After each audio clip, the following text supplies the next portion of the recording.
को आप से है पारती।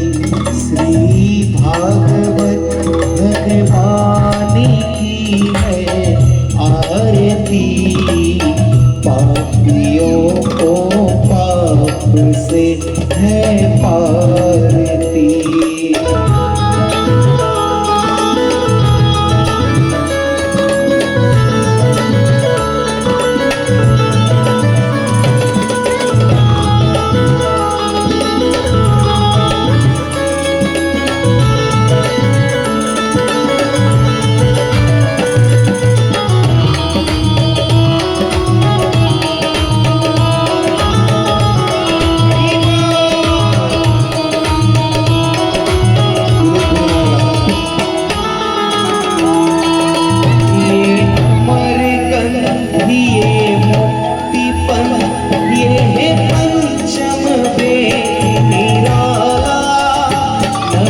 ज्योति जगाने वाला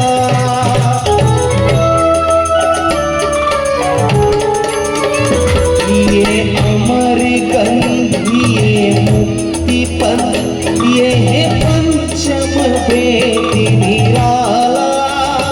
नव ज्योति जगाने वाला हरि नाम यही, हरि नाम यही, हरि नाम यही, हरि नाम यही।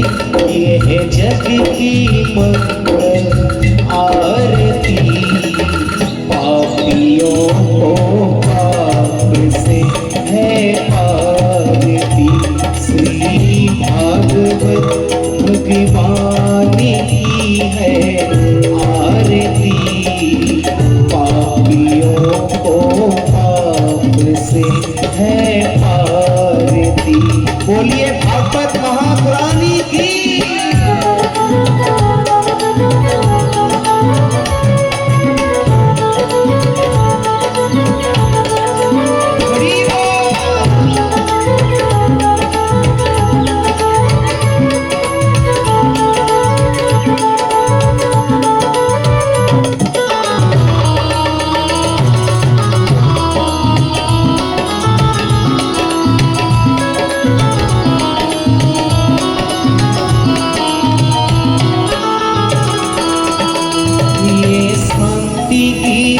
पावन पुनि पाप मिटाने वाला, गिरी को बढ़ाने वाला।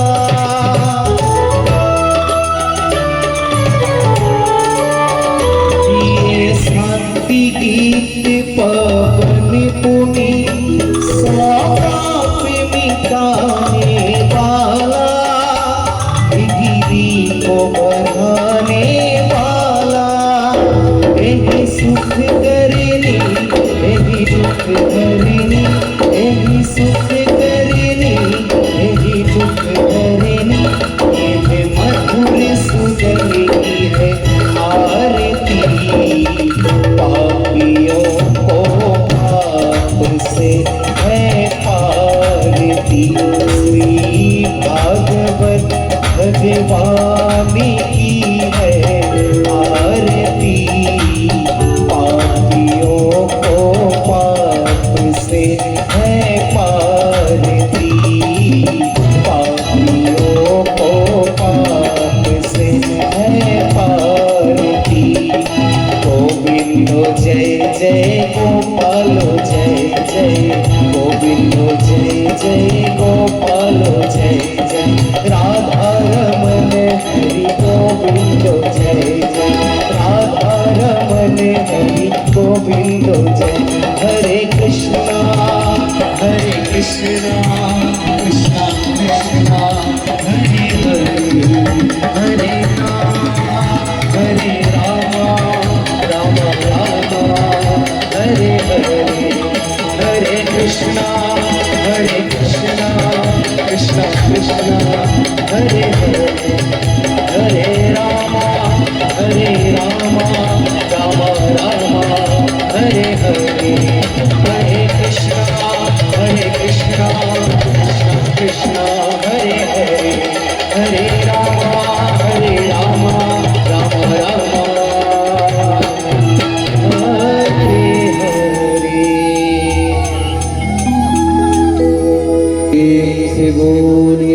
कृष्ण भगवान की प्रेम से बोलिए बांके बिहारी लाल की प्रेम से बोलिए राधे राधे। যারা আরতি দেখালেন তাদের হাত থেকে আরতি গ্রহণ করে আপনারা সবাই বসে পড়ুন মায়েরা। আর যারা আরতি নিয়ে এসেছেন আপনারা মন্দিরের মধ্যে সুস্থভাবে রেখে দেন, শেষে আবার আরতি হবে, তখন পুলতাগুলো এবং ঘি যারা তেল দিয়েছেন ওগুলোকে পরিবর্তন করে দিবেন। সবাইকে একটু একটু করে আরতি রেখে মন্দিরের মধ্যে গিয়ে রেখে চলে আসুন প্রদীপগুলো। আর সবাই বসে পড়ুন মায়েরা। আজ খুব সুন্দর এক তিথি বা দিন, যে দিনটাতে আমাদের এই ভাগবত কথা শুরু হচ্ছে। কি বলবো মায়েরা, এই যে শ্রীরাধে, কেউ কথা বলবেন না দয়া করে। এই যে আমাদের যে আজকে পাঠটা শুরু হচ্ছে, অনেকেই কিন্তু যারা বাবারা বিশেষ করে আছেন, মায়েরা বিশেষ করে আছেন, অনেকে সারা দিনমান হয়তো অন্যান্য কাজ করেছেন, কোথাও হয়তো র্যালিতে গেছেন, ঘুরেছেন, অনেক থাকা অবস্থায় আছেন। কিন্তু আজকের যে তিথি, আজকের যে দিন, সেটা হচ্ছে রাম নবমী। গতকাল আমাদের পাঠ চলছিল মানিকচক থানার কৃষ্ণনগর বলে একটা গ্রামে, মানে বাসন্তী পুজো উপলক্ষে 5 দিবসীয় ভাগবত কথার আয়োজন ছিল। কিন্তু আমি এখানে কথা দিয়েছি আগেই, অনেক দিন আগে, সেই জন্য সেই 5 দিনের কথাটা 2 দিন মাত্র হলো। এত সংখ্যায় ভিড় হয়েছে যে আমি এই দিক থেকে ওই প্রান্ত অবধি মানুষকে দেখে শেষ করতে পারছি না, এত ভিড় হয়েছে। যতগুলো ভক্তগণ ছিলেন তারা বলছেন যে আর 2 দিন করলে হয় না। তখন আমি বললাম যে আপনাদের মতন ভক্তরা কিন্তু চাঁদপুর গ্রামেও আমার এই সন্ধ্যার সময় আশা দেখবে যে আমাদের গ্রামেও ভাগবত কথা শুরু হবে। কারণ আপনারা কমিটির যতগুলো মায়েরা আছেন, বাবারা আছেন, তারা অনেক দিন থেকে একটু একটু একটু একটু করে লোকের বাড়ি থেকে দান নিয়ে সে এত সুন্দর এক ব্যবস্থার আয়োজন করেছেন। এটা খুব ছোট কথা নয়, এটা বিশাল বড় কথা। এবং মন্দির নির্মাণ করছেন, কারণ মন্দির নির্মাণ করা অত সহজ জিনিস নয়। মন্দির নির্মাণ করা অত সহজ জিনিস নয়। আপনারা দেখবেন এখান থেকে যেতে আড়াইডাঙ্গা পড়ে না, শ্রীরাধে, আড়াইডাঙ্গা পড়ে না? আড়াইডাঙ্গার একদম ঢুকতেই একটা বজরংবলীর মন্দির আছে, দেখেছেন না? সেই মোড়টার নাম কি আছে বলেন তো? কি মোড়? রানী মোড়। কেউ কেউ বলে হসপিটাল রোড, বলে না, রানী মোড়ই বলে। তো এই রানী মোড় ঢুকতেই কিন্তু একটা কিন্তু বজরংবলীর মন্দির আছে, আছে, দেখেছেন তো? সেই বজরংবলী মন্দিরে প্রতি বছর কিন্তু আমি পুজো করতাম। সেই বজরংবলীর মন্দিরটা কেমন ছিল জানেন? বাঁশ দিয়ে নির্মাণ করা ছিল, উপরে টিন পর্যন্ত ছিল না, উপরে টিন পর্যন্ত ছিল না, একদম খারাপ পরিস্থিতি ছিল। আপনারা সবাই রাস্তা দিয়ে যেতে গিয়ে কিন্তু দেখেছেন। আর এটার সামনে যেটা মন্দিরটা আছে না, খুব মন দিয়ে শুনবেন, কিন্তু শোনার বিষয় আছে। সেই মন্দিরে যে সেবায়ত ছিল তারা খুব কষ্ট করে প্রতিদিন স্নান করে দুপুরবেলা গিয়ে সেবা দিত।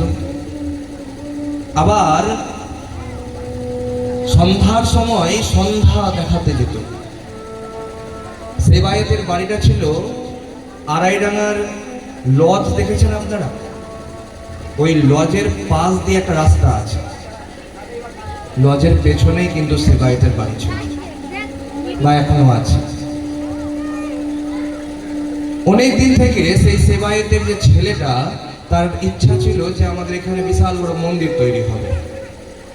আমাকে বলতো, সোনাইদা কি করতে গেলে তৈরি হবে একটু বলো। আমি যে দেখো ঠিক হয়ে যাবে। ভগবানের কৃপাতে একবার একটা ভিডিও তৈরি করলাম, যেখানে একটা সুন্দর মন্দির তৈরি করার কথা সবাই চিন্তা করছে।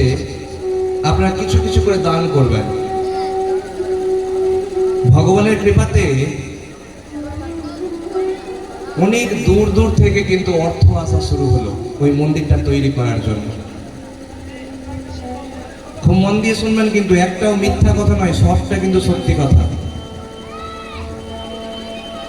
যে সেবায়েত ছিল, এবার তারই অ্যাকাউন্ট নম্বর দেওয়া আছে। বাড়ির আশেপাশের লোকের হিংসা শুরু হলো, অনেক টাকা রোজগার করে নিচ্ছে হয়তো, ওই জন্য ঝামেলা শুরু হলো। শেষে ওই সেবায়েতকে বাদ দিয়ে দেওয়া হলো, অন্যান্য সেবায়েতরা চলে আসলো। আমাকে ফোন করছে, ওই যে ভিডিও তুমি করেছো, ওই ভিডিওটাকে ডিলিট করে আমাদের নম্বর দিয়ে একটা ভিডিও তৈরি করো, যাতে টাকাটা আমাদের অ্যাকাউন্টে আসে। ভগবানের কৃপাতে ও নিজে যত টাকা উঠেছিল সেটা তো দিয়েছিল, এমনকি নিজের পরিশ্রম করা টাকাও কিন্তু দেওয়া শুরু করলো। ভগবানের কৃপাতে ওই মন্দিরের ভিত পূজাটা আমি করেছি। ভিত পূজা মানে বুঝতে পারছেন সবাই? কোনো বাড়ি তৈরি করার আগে বা কোনো মন্দির তৈরি করার আগে ভূমি অর্থাৎ মাটি খুঁড়ে আগে নাগ নাগিন অর্থাৎ ছোট ছোট সাপ সেখানে দিয়ে পুজো করতে হয় এবং দুধ খই দিতে হয়, দিয়ে আমাদের সন্তুষ্ট করতে হয় মনসা দেবীকে। কত আনন্দ সেই সেবায়েতদের, যে এতদিন ধরে যে বজরংবলীর মন্দিরটা ছিল বাঁশের বেড়া দিয়ে তৈরি, সেটা দালান হবে।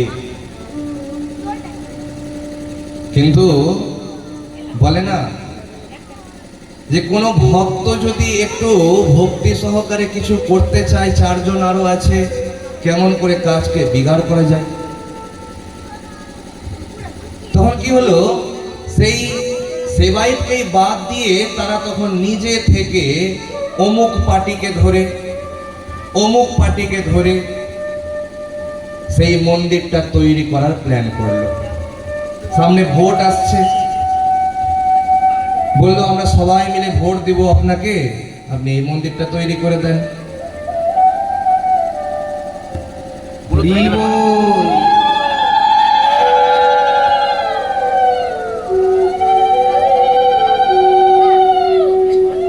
আমি এখানে যে এলাম, দেবীপুর থেকে যজ্ঞ করে এলাম এখন বর্তমানে, আর নবরাত্রির পুজো করছিলাম এই সামনে লক্ষ্মীপুরে। কোকলামারি লক্ষ্মীপুর আছে না, লক্ষ্মীপুর। যখন আমি লক্ষ্মীপুর থেকে দেবীপুর যাওয়ার সময় দেখছি একটা বিশিষ্ট নেতার নাম বলবো না, দেখছি নেতা একদম গাড়ি নিয়ে দাঁড়িয়ে আছে সেখানে মন্দিরের সামনে। তো এটা দুর্ভাগ্যের বিষয় যে আমাদের ধর্মটাও রাজনীতির হয়ে গেছে। কথাটা হয়তো খারাপ লাগতে পারে আপনাদের, আমাদের ধর্মটাও কি হয়ে গেছে, রাজনীতির হয়ে গেছে।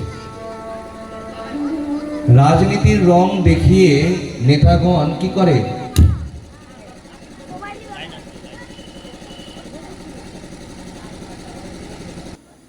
সামনে ভোট আসছে, এখন দেখবেন অনেক নায়ক নায়িকা আপনার বাড়ির সামনে এইরকম করে দাঁড়িয়ে থাকবে।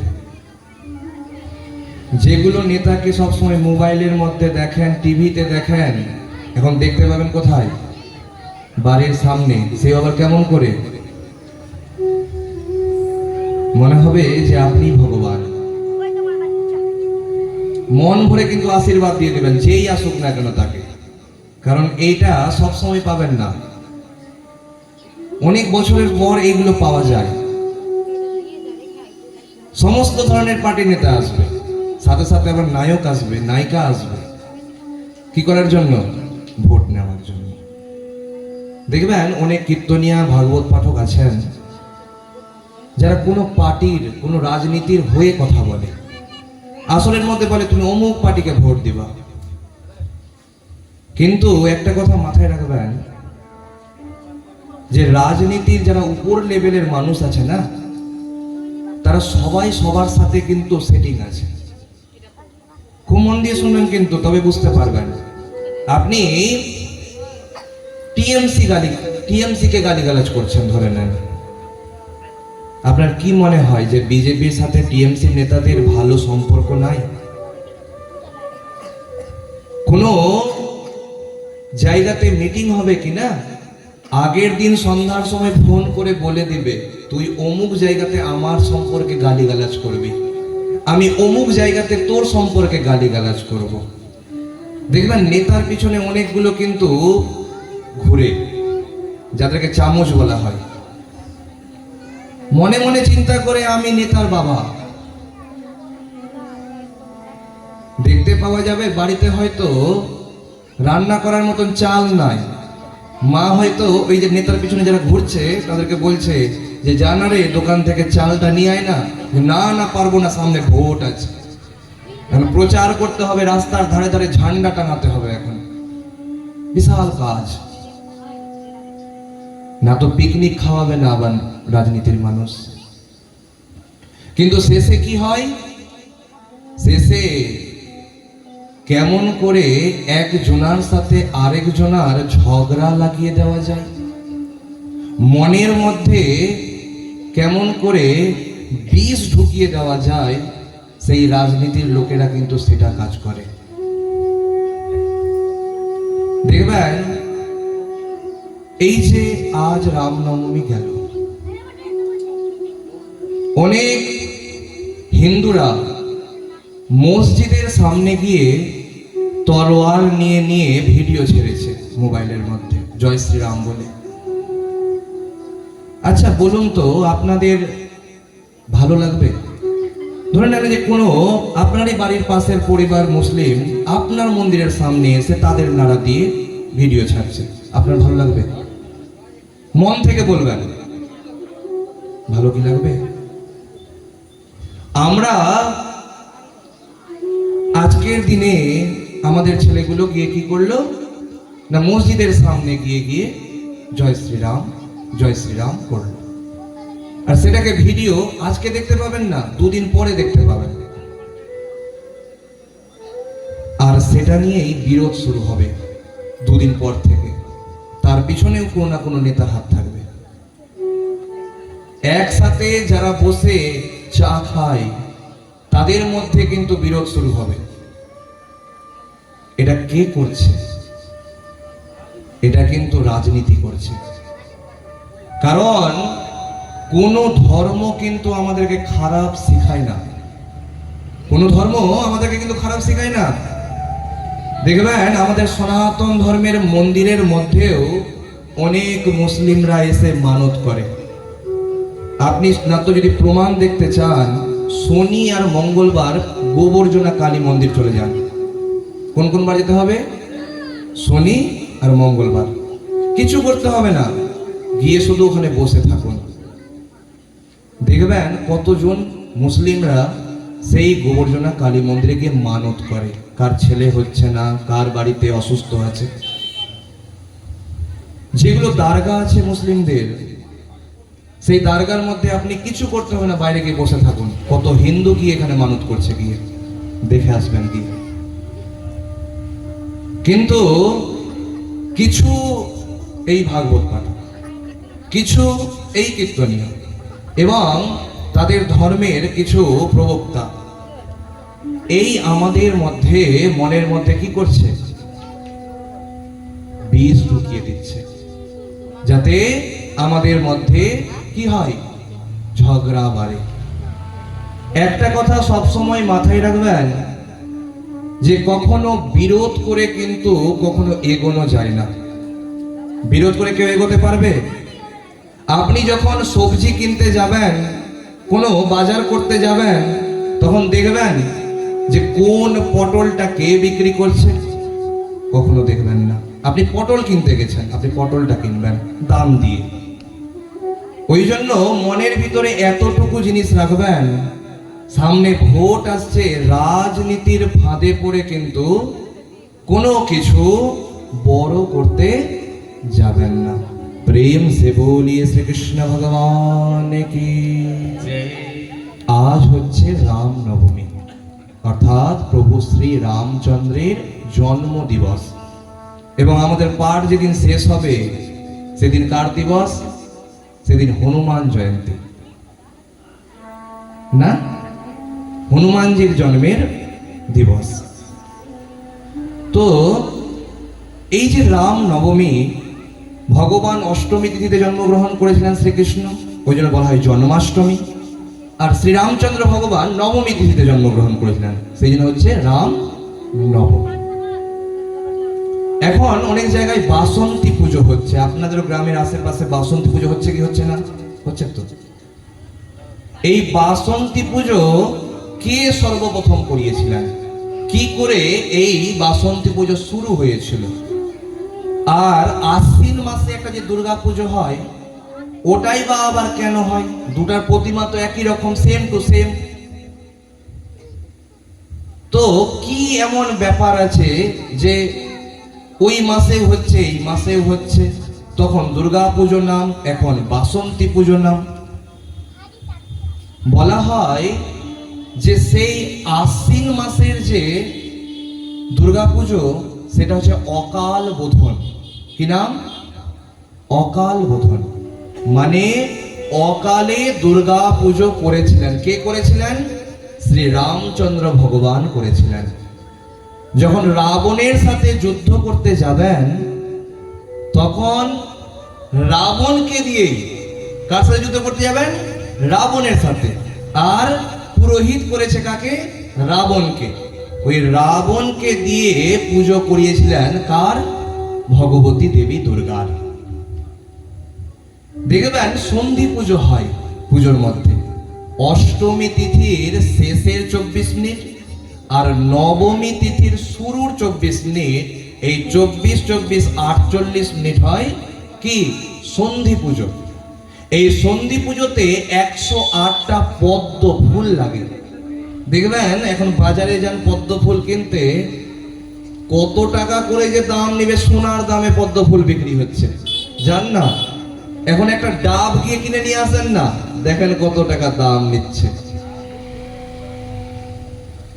তো সেই পদ্ম ফুল 108টার মধ্যে একটা পদ্ম ফুল দেবী দুর্গা কি করেছেন?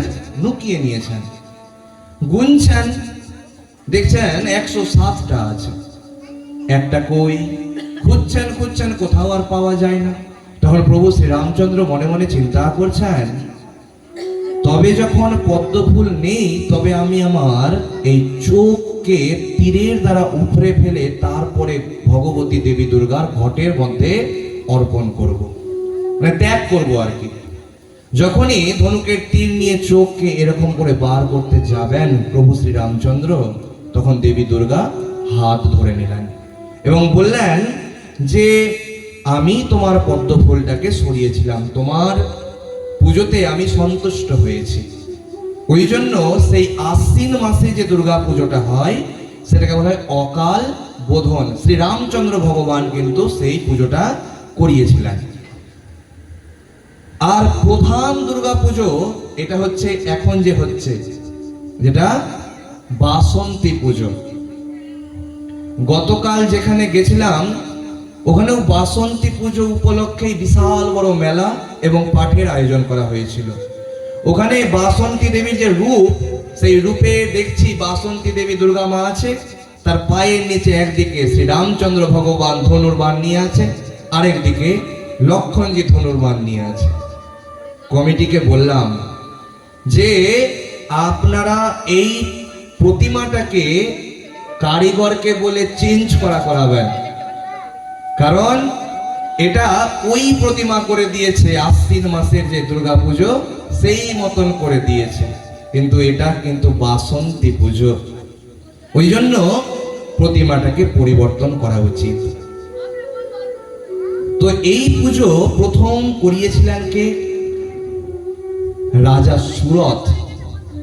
রাজাটার নাম কি ছিল? সুরত রাজা। এই সুরত রাজা একবার যুদ্ধে হেরে গিয়ে সংসার ত্যাগ করে বনে গেছিলেন। বনে যেতে যেতে সমাধি নামের এক বৈশ্যের সাথে তার দেখা হয়েছিল। সেই সমাধি নামের বৈশ্যটিকে তার পরিবারের, তার নিজের আপনজন পুত্র সন্তান কি করেছিল?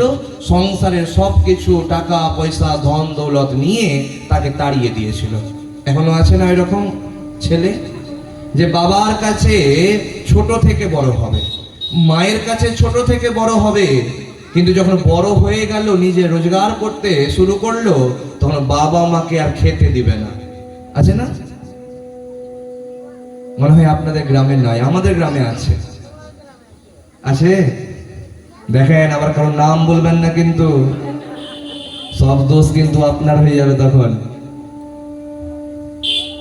দেখুন, যে নিজের বাবা মাকে নিজের রোজগার করা অর্থ দিয়ে খাওয়ায় না, তার অর্থের কোনো দাম আছে? মন থেকে বলবেন, দাম নাই মা। কারণ আপনিও একদিন কিন্তু বৃদ্ধা হবেন, আপনারও সাথে কিন্তু সেই একই জিনিসটা হবে। বৃদ্ধ অবস্থাতে আপনাকে কে রাখবে বলুন তো? কেউ রাখবে না। কারণ আমাদের জীবনটা সব সময় এক রকম থাকে না। আমরাও একদিন ছোট ছিলাম, আমাদেরকেও মানুষ বাবা মা কোলে নিয়ে ঘুরতো। তারপরে আস্তে আস্তে বড় হলাম, বড় হতে হতে হতে সংসার নিজের হলো। যে মা বাবার কোলে আমি চাপতাম, এখন আমার কোলে আমার সন্তান চাপছে। পরে আমি বৃদ্ধ হব, বৃদ্ধ হওয়ার পরে বিছানার শয্যাশায়ী হব। তখন যদি আমাকে আমার সন্তান বাথরুমটা পর্যন্ত নিয়ে না যায়, তবে আমাকে কে নিয়ে যাবে? কেউ তো নিয়ে যাবে না। ওই জন্য আমাদের উচিত নিজেদের বাড়ির বাবা মাকে কখনো আলাদা ঘরে না রাখা, নিজেদের সাথে রাখা। শেষ অবস্থায় যখন সে পারছে না, তখন অবশ্যই তাদেরকে কি করতে হবে?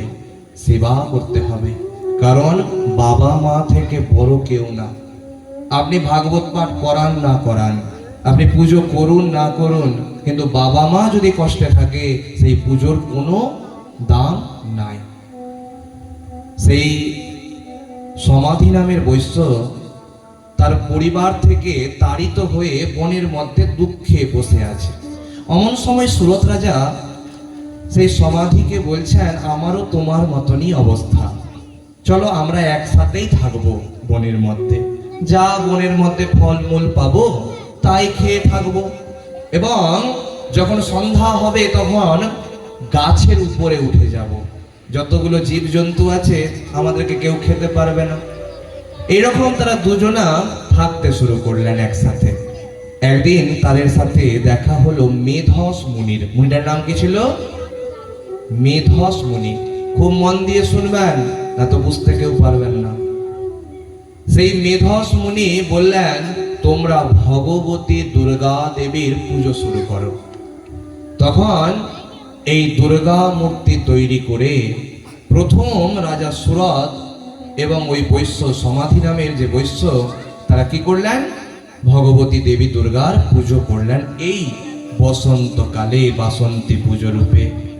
এটাই হচ্ছে দুর্গা পুজো। বলিয়ে বাসন্তী মায়ে কি জয়। উলুধ্বনি মায়েরা।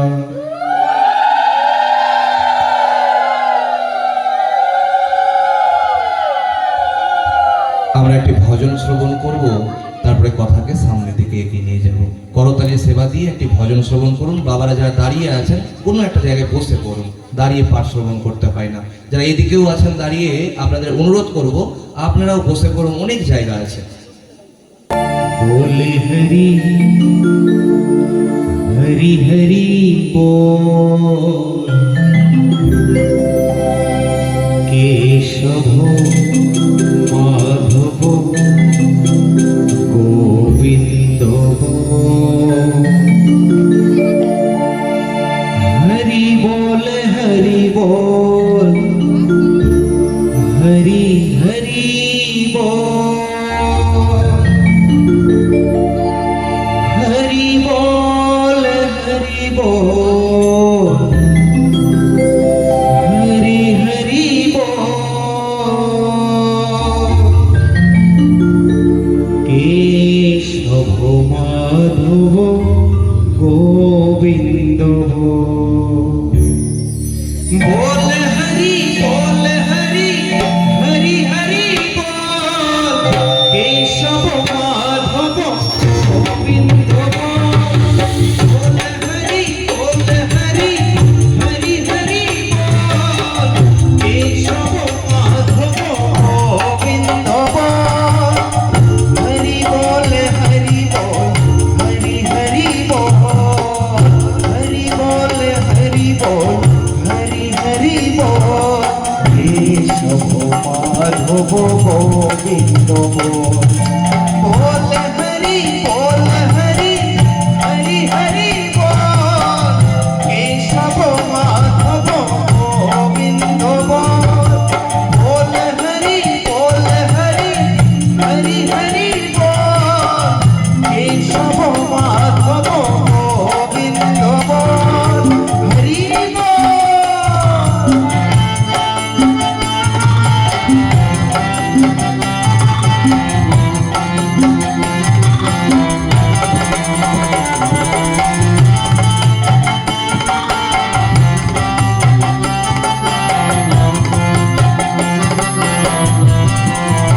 हरि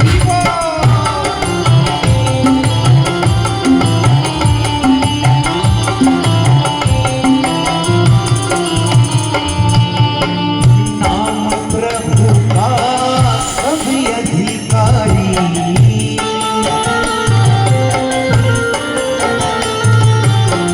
नाम प्रभु का सभी अधिकारी पालक वृद्धा यब जुग नारी नाम का पीले अमृति खोल नाम का पीले अमृति खोल केशव माधव गोविंद बोल बोल हरि हरि हरि हरि बोल केशव माधव गोविंद बोल बोल हरि हरि हरि हरि बोल केशव माधव गोविंद बोल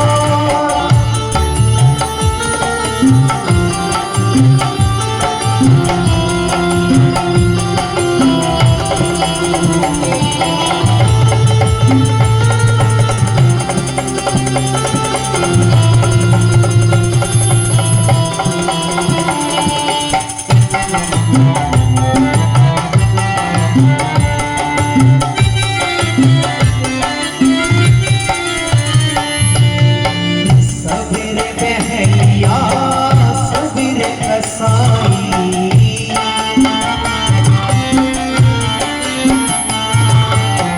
सबेरे बहलिया सबेरे कसाई नाम जपने से मुक्ति पाई नाम का महिमा है वो तोल नाम का महिमा है वो तोल केशव माधव गोविंद बोल हरि हरि हरि हरि बोल केशव माधव गोविंद बोल बोल हरि हरि हरि हरि बोल केशव माधव गोविंद बोल हरि बोल हरि हरि बोल हरि बोल हरि बोल हरि हरि बोल केशव माधव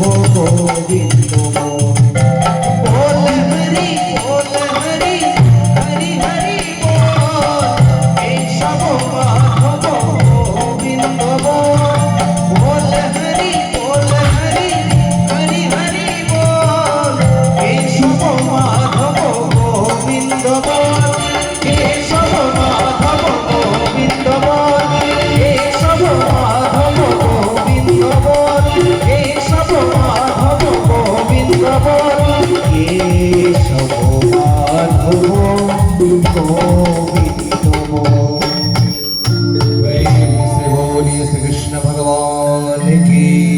गुरुध्वनि मायरा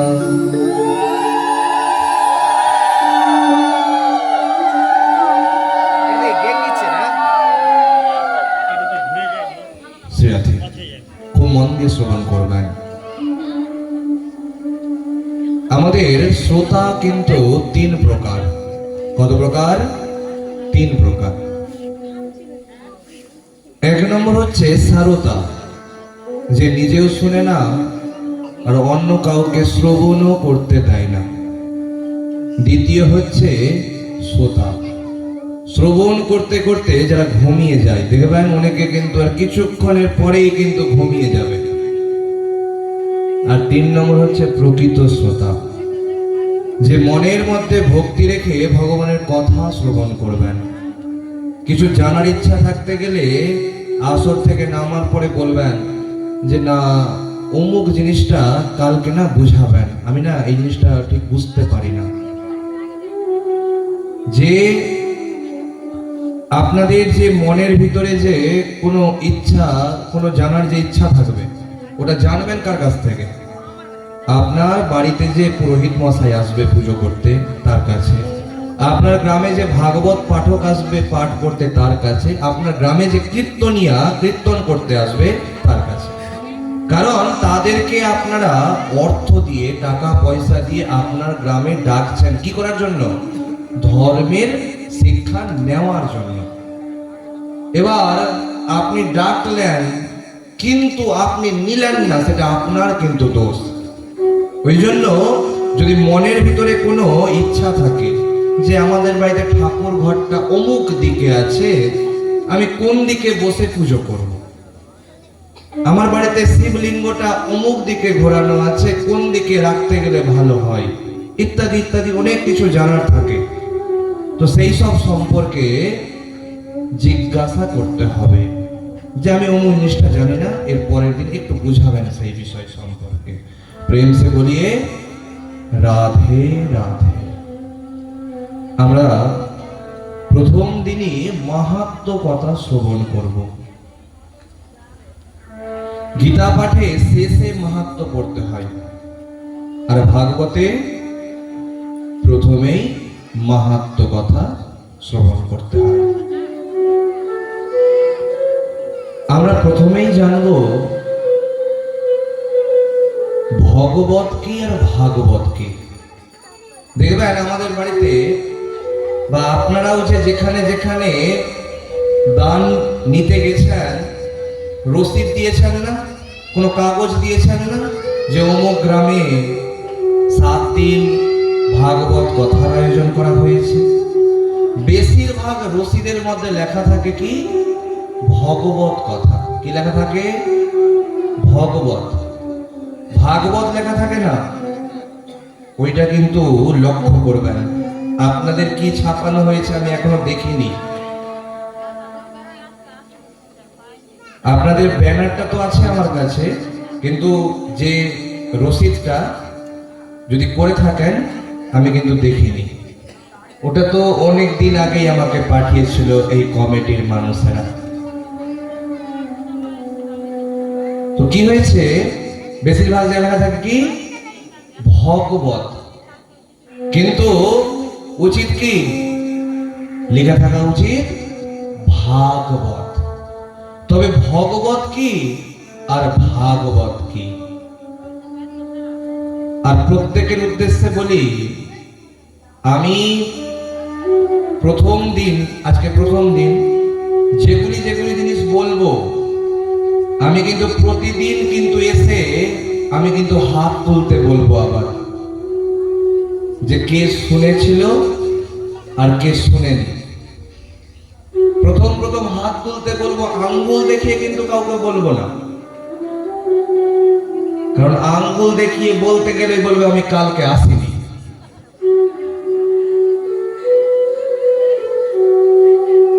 জানেন, এরকম আছে অনেক মায়েরা। খৈলসানা বলে একটা গ্রাম আছে, পুকুরিয়া আশেপাশে। অনেকে খালসান্না করেন। ওইখানে 3 দিনের আমার পাঠ হয়েছিল একবার, বেশি দিন হয়নি, 1 বছর হয়নি। ওখানে শিব মন্দিরে পাঠটা হচ্ছিল। প্রথম দিন যেদিন পাঠ করলাম, বললাম যে দ্বিতীয় দিন আমি কিন্তু জিজ্ঞাসা করব। দ্বিতীয় দিন আমি আঙ্গুল তুলে একজনকে জিজ্ঞাসা করেছি, উনি বলছেন আমি কালকে আসিনি। আর পাশের তার ভক্ত বলছে, এই তুই এসেছিলিস না, মিথ্যা কেন বলছিস? মানে এসেছিল কিন্তু মন দিয়ে শুনেনি। ওই না বললো কি আমি কালকে আসিনি।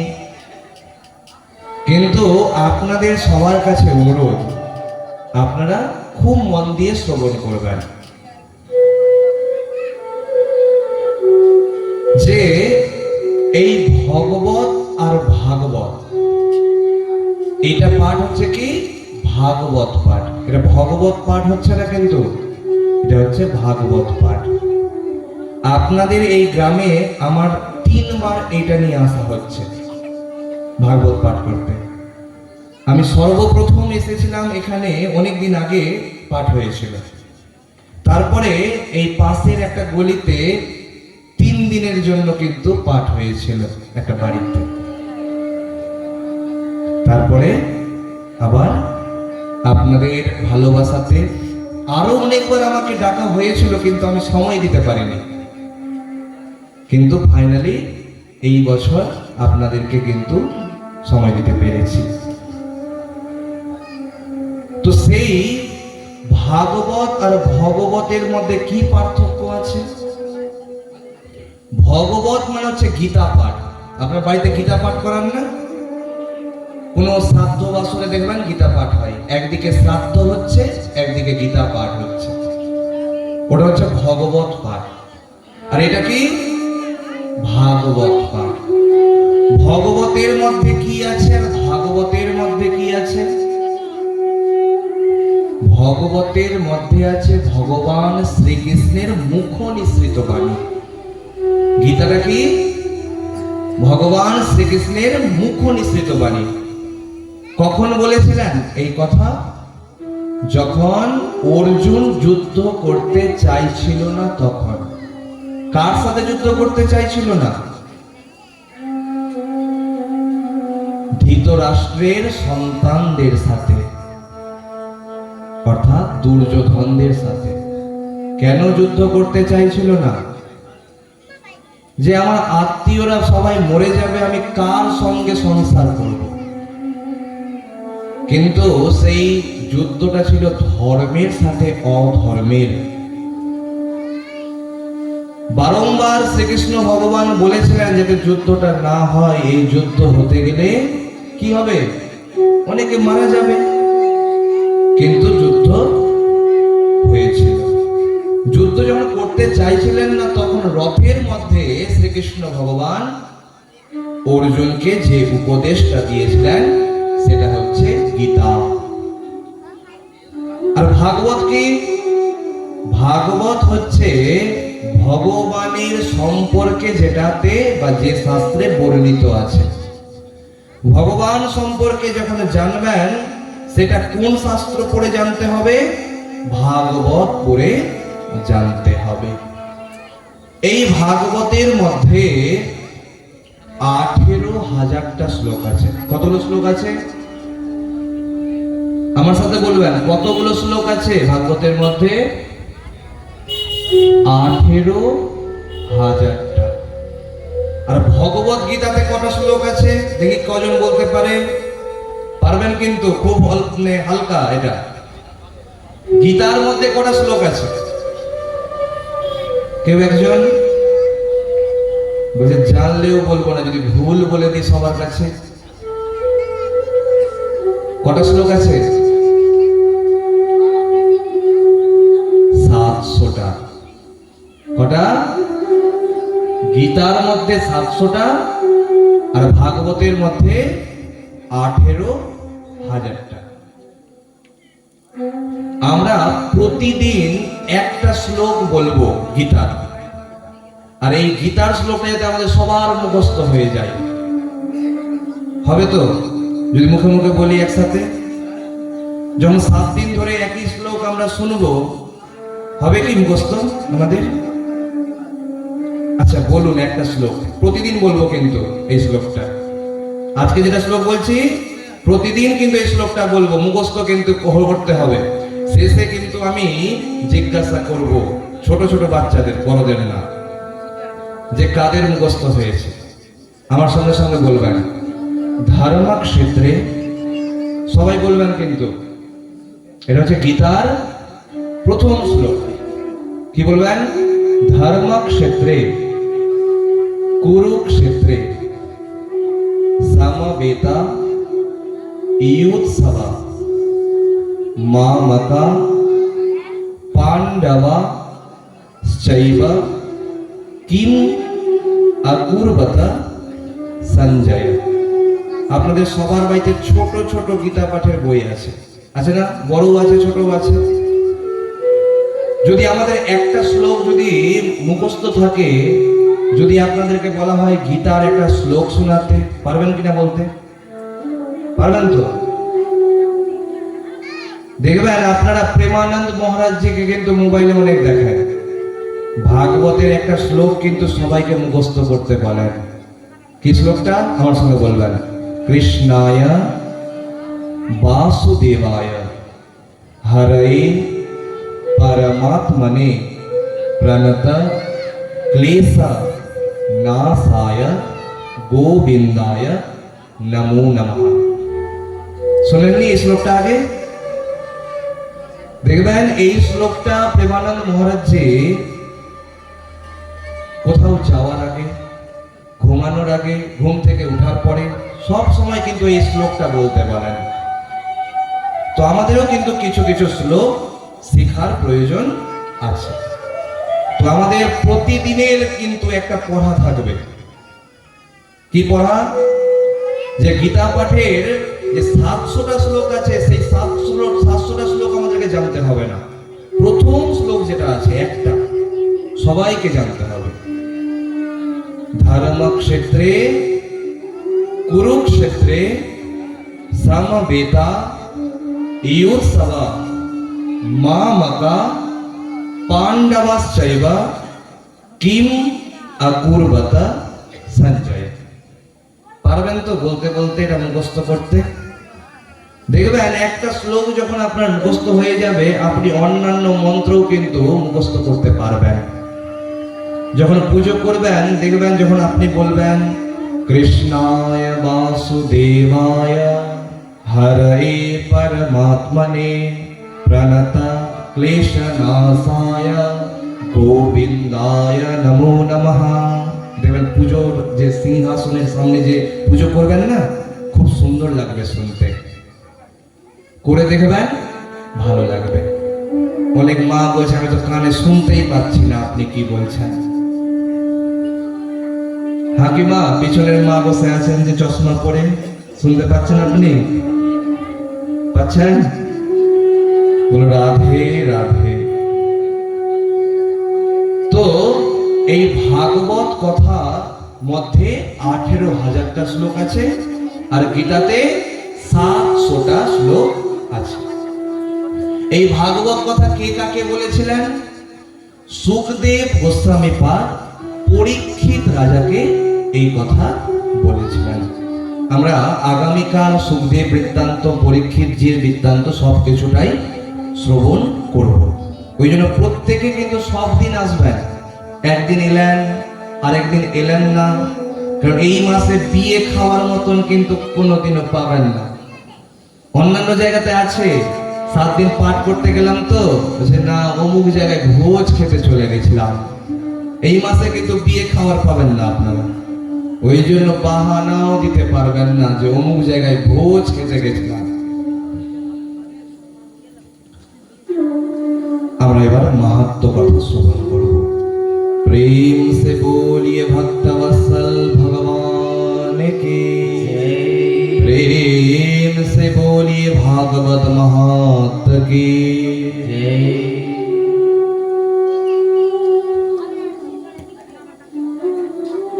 তুঙ্গভদ্রা নদী তীরে একটা নগর ছিল, যেখানে আত্মদেব নামের এক ব্রাহ্মণ মশাই বসবাস করতেন। সেই ব্রাহ্মণ মশাই খুব ভালো ছিলেন, নিজের কর্ম ঠিকঠাক ভাবে করতেন। দেখবেন আমাদের সনাতন ধর্মে 4টা কিন্তু জাতি আছে। কি কি 4টা জাতি বাবু বলতো? বাবু কি কি আছে জানো? তুমি জানো না? তুমি জানো? 4টা জাতি: ব্রাহ্মণ, ক্ষত্রিয়, বৈশ্য, শূদ্র। এই যে 4 জন আছে, এই 4 জনকে মধ্যে আমরা বলি যে ব্রাহ্মণ বড়, তারপরে ক্ষত্রিয়, তারপরে বৈশ্য, তারপরে শূদ্র। কিন্তু আমরা 4 জন কিন্তু একই ভাই।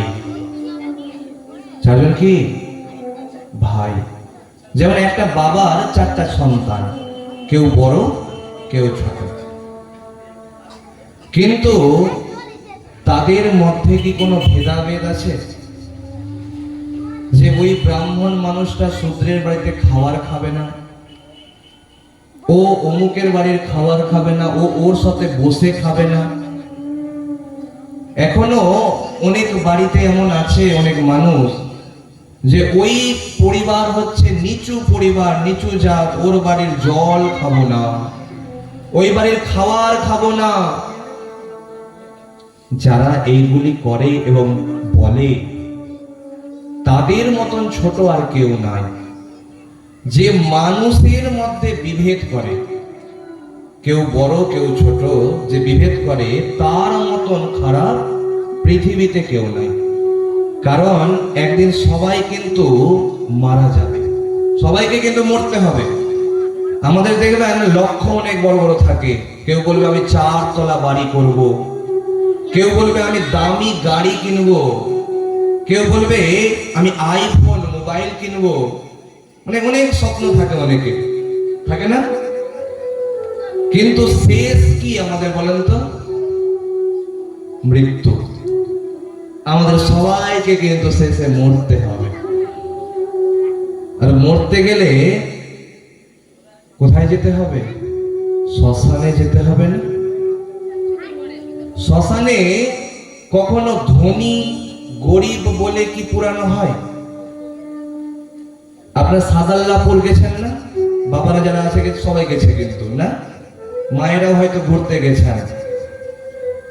সেখানে কখনো ধনী আগে পড়বে, গরিব পরে পড়বে, এরকম কিন্তু ব্যাপার নাই। যে আগে যাবে সে আগে পড়বে, যে পরে যাবে সে পরে পড়বে। একদম এইটাই ব্যবস্থা। যত টাকা দিয়ে দেওয়া হয় তবুও কিন্তু সেই লাইন কিন্তু পরিবর্তন হবে না। যা দাদারা আছে তারা বেশি করে ভালো বলতে পারবে, হ্যাঁ না? কিন্তু আমরা দেখতে পাই বিভিন্ন মন্দিরের মধ্যে ভিআইপি লাইনের ব্যবস্থা দেখতে পাই না? যাব তারাপীঠ, তারাপীঠে ঘন্টার পর ঘন্টা মাথাতে ডালা নিয়ে অনেক মানুষ দাঁড়িয়ে আছে লাইনের মধ্যে। আর কেউ কেউ পাশ দিয়ে একটা ভিআইপি লাইনের ব্যবস্থা আছে, কিছু 200-500 টাকা কিছু দিচ্ছে আর তাড়াতাড়ি গিয়ে মন্দির দর্শন করে নিচ্ছে। আছে না এরকম ব্যবস্থা? কিন্তু আচ্ছা বলুন তো, যারা ওই কিছু টাকা দিয়ে ভিআইপি লাইনে দাঁড়িয়ে যারা ভগবানকে দেখে নিল, তারা বেশি পুণ্য পাবে না এতক্ষণ ধরে ঘন্টার পর ঘন্টা যারা দাঁড়িয়ে থেকে যারা কি করলো, পুজো দিল, তারা বেশি পুণ্য পাবে? বলুন তো। যারা ঘন্টার পর ঘন্টা দাঁড়িয়ে থেকে কি করলো, যারা পুজো দিল, তারা বেশি পুণ্য পাবে। কেন লক্ষ্য করবেন?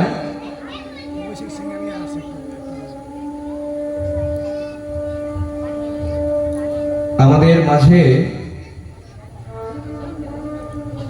একজন বিশিষ্ট নেতা এসে উপস্থিত হয়েছেন। তাদেরকে আমরা আমন্ত্রণ জানাচ্ছি এবং কমিটির কাছে অনুরোধ উত্তরীয় এবং মালা নিয়ে তাকে সম্বর্ধনা দেওয়ার ব্যবস্থা করা হোক।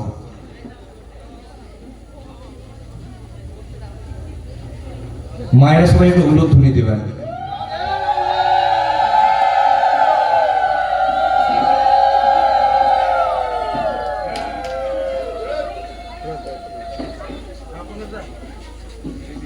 আমি অনুরোধ করব অভিষেক দা তার নিজের মুখ দিয়ে আমাদের ভাগবত কথা সম্পর্কে দু চারটি কথা আপনাদের সামনে শ্রবণ করাবেন। प्रेम से बोलिए श्री कृष्ण भगवान की जय। प्रेम से बोलिए बाके बिहारी लाल की जय। बोलिए जय जय Shri Ram. Hello check check hello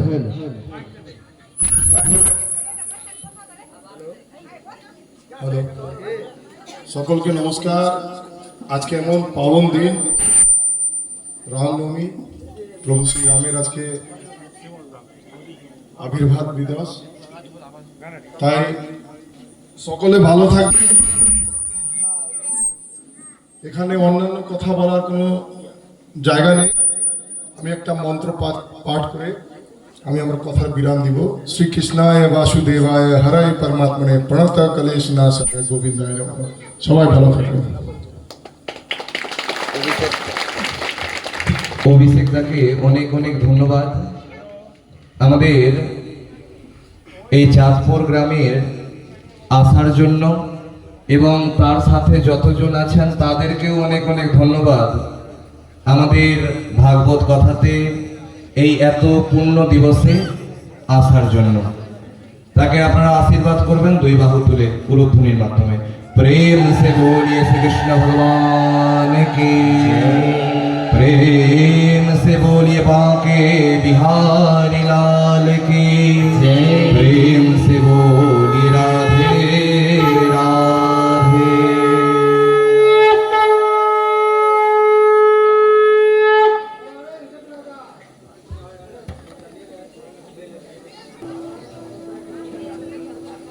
আমরা কিছুক্ষণ আগেই কিন্তু এই মন্ত্রটা বললাম, আর অভিষেক দা কিন্তু এসে সেই মন্ত্রটাই কিন্তু বলল।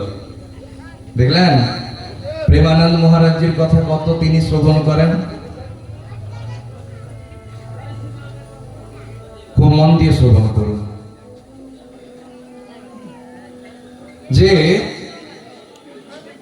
আমাদের সেই ব্রাহ্মণ, ক্ষত্রিয়, বৈশ্য, শূদ্র, এই যে চারটা জাতি, আমরা কিন্তু সবাই কিন্তু ভাই ভাই।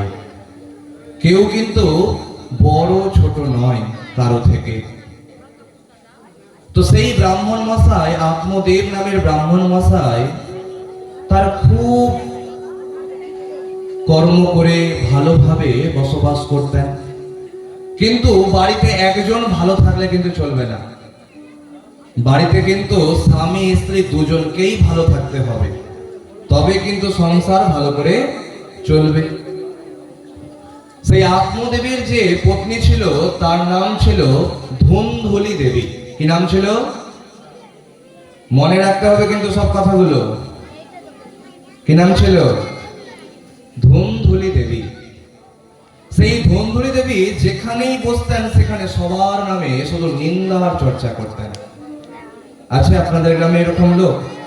না না, আমাদের গ্রামে এইসব লোক নাই।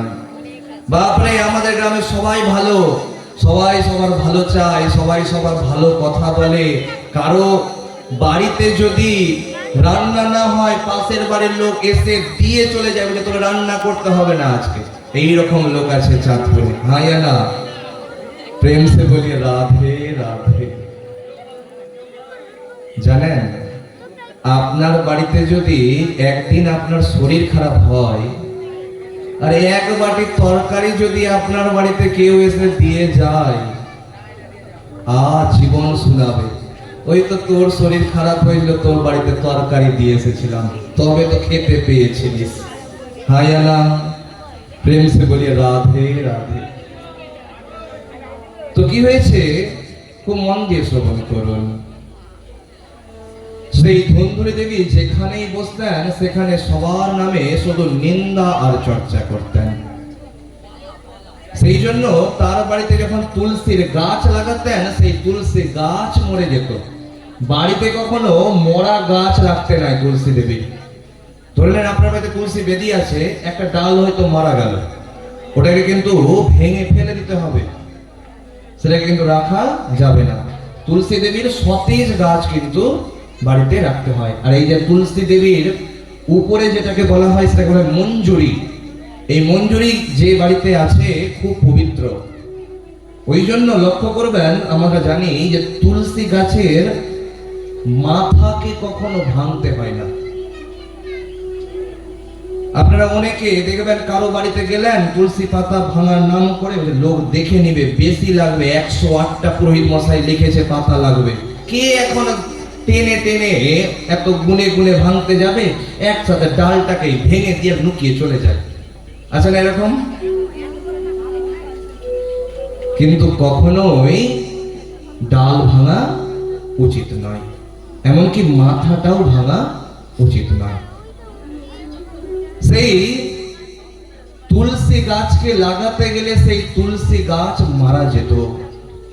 কোন ফুলের গাছ লাগাতে গেলে সেই গাছে ফুল হতো না, কোন ফলের গাছ লাগাতে গেলে সেই গাছে ফল হতো না। এমনকি যখন এতই তিনি খারাপ ছিলেন যে তার বাড়িতে যে গৌ মাতা ছিল অর্থাৎ গরু ছিল, সেই গরুর কিন্তু কোনো বাছুর হতো না, অর্থাৎ সন্তান বা বাছুর ছিল না। আর সেই ধুন্ধুলি দেবীরও কিন্তু কোনো সন্তান ছিল না। সেই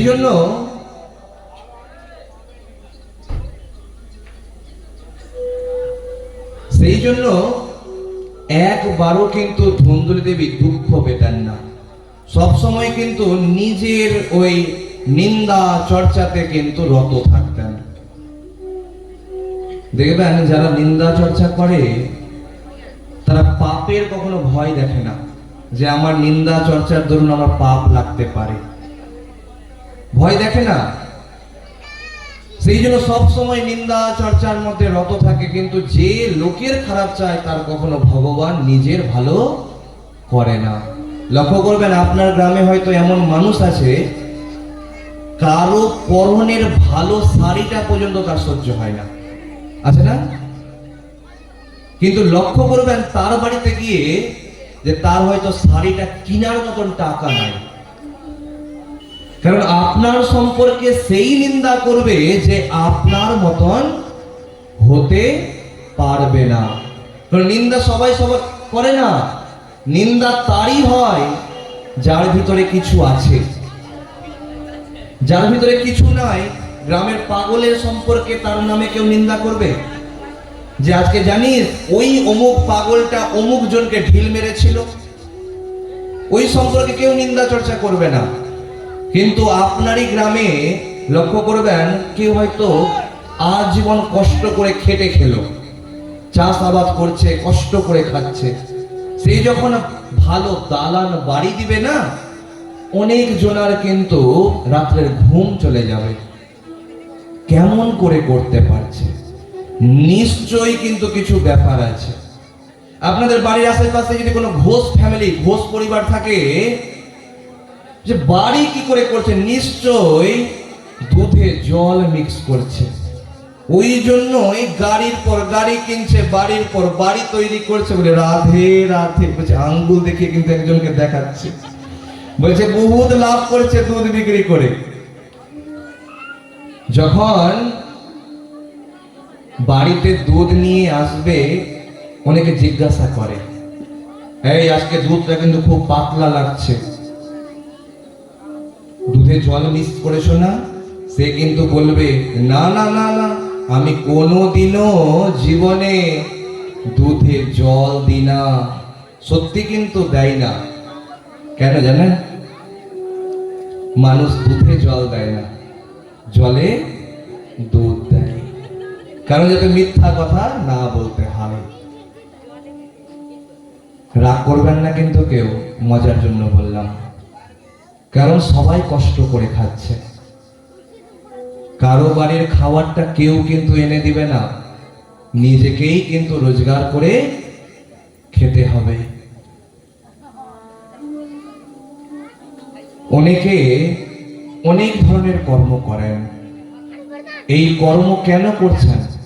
নিজের জন্য না, সংসারকে সুখে রাখার জন্য, যাতে আমাদের বাড়িতে সন্তান, আমার বাড়ির স্ত্রী সবাই যাতে সুখে শান্তিতে থাকতে পারে।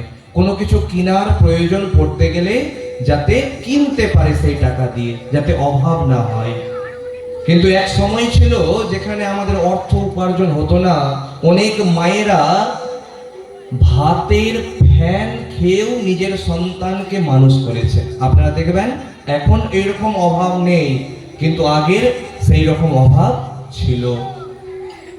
কিন্তু সৎ পথে যদি কেউ চলে, তার কিন্তু কি হবে না, শান্তি থাকবে।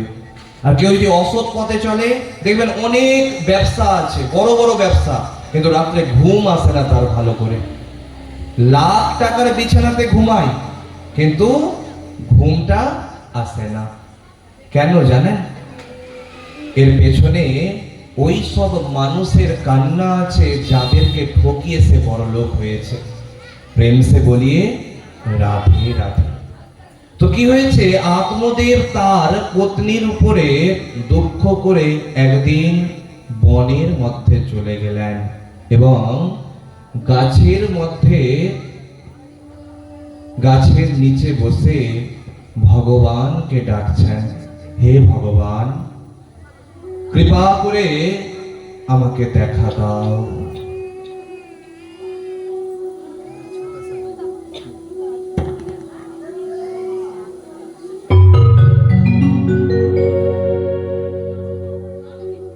রাধে।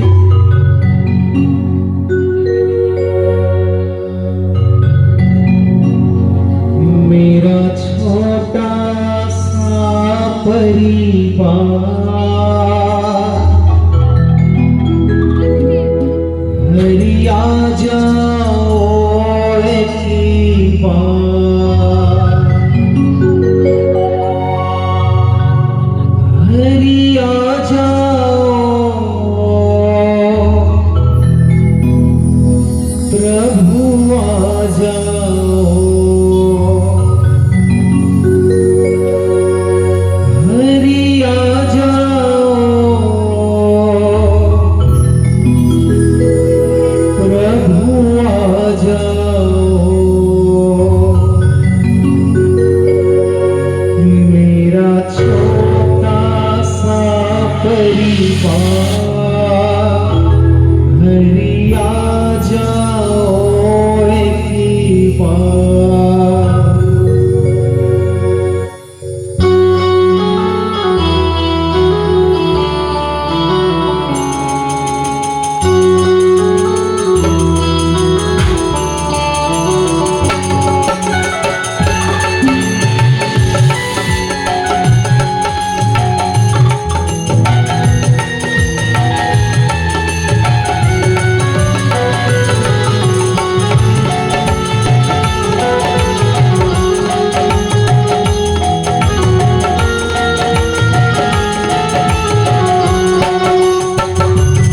मेरा छोटा सा परिवार, हरि आ जाओ एक बार। मेरा छोटा सा परिवार, हरि आ जाओ एक बार, हरि आ जाओ, प्रभु आ जाओ,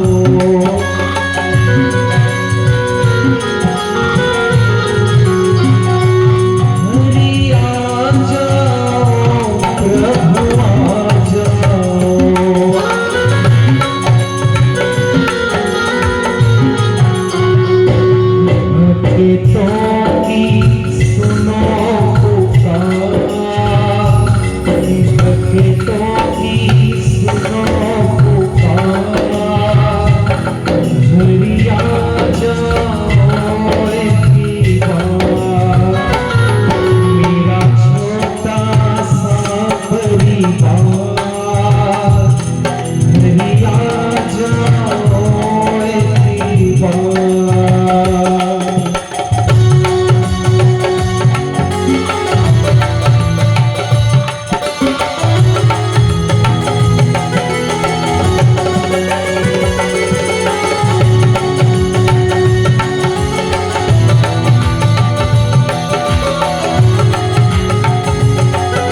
मेरे मन को बहुत तड़पाती है, मेरे मन की सुनो पुकार,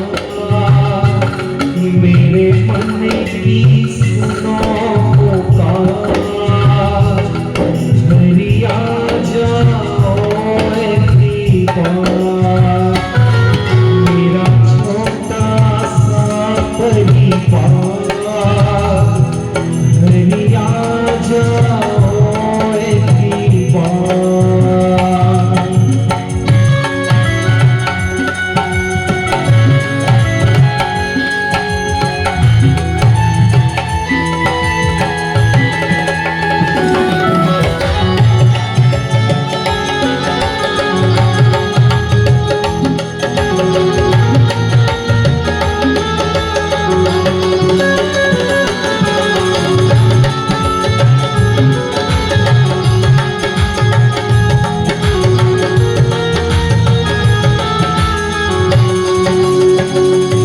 तुम मेरे हो मैं तुम्हारा हूँ,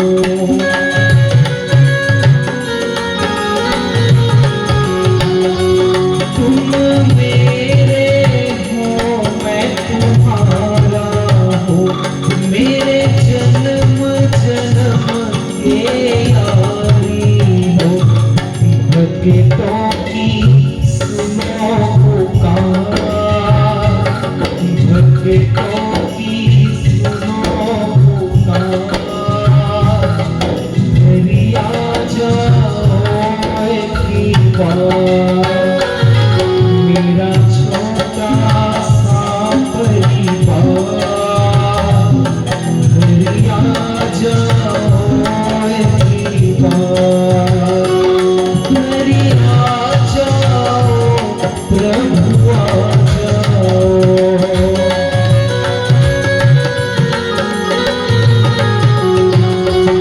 घरी आ जाओ प्रभु आ जाओ, भक्तों की सुनो पुकार, भक्तों की सुनो पुकार, घरी आ जाओ ए दीवार, मेरा छोटा सा परिवार, घरी आ जाओ ए दीवार, घरी आ जाओ ए दीवार, घरी आ जाओ ए दीवार। प्रेम से बोलिए श्री कृष्ण भगवान की प्रेम से बोलिए राधे राधे रुद्री मायरा।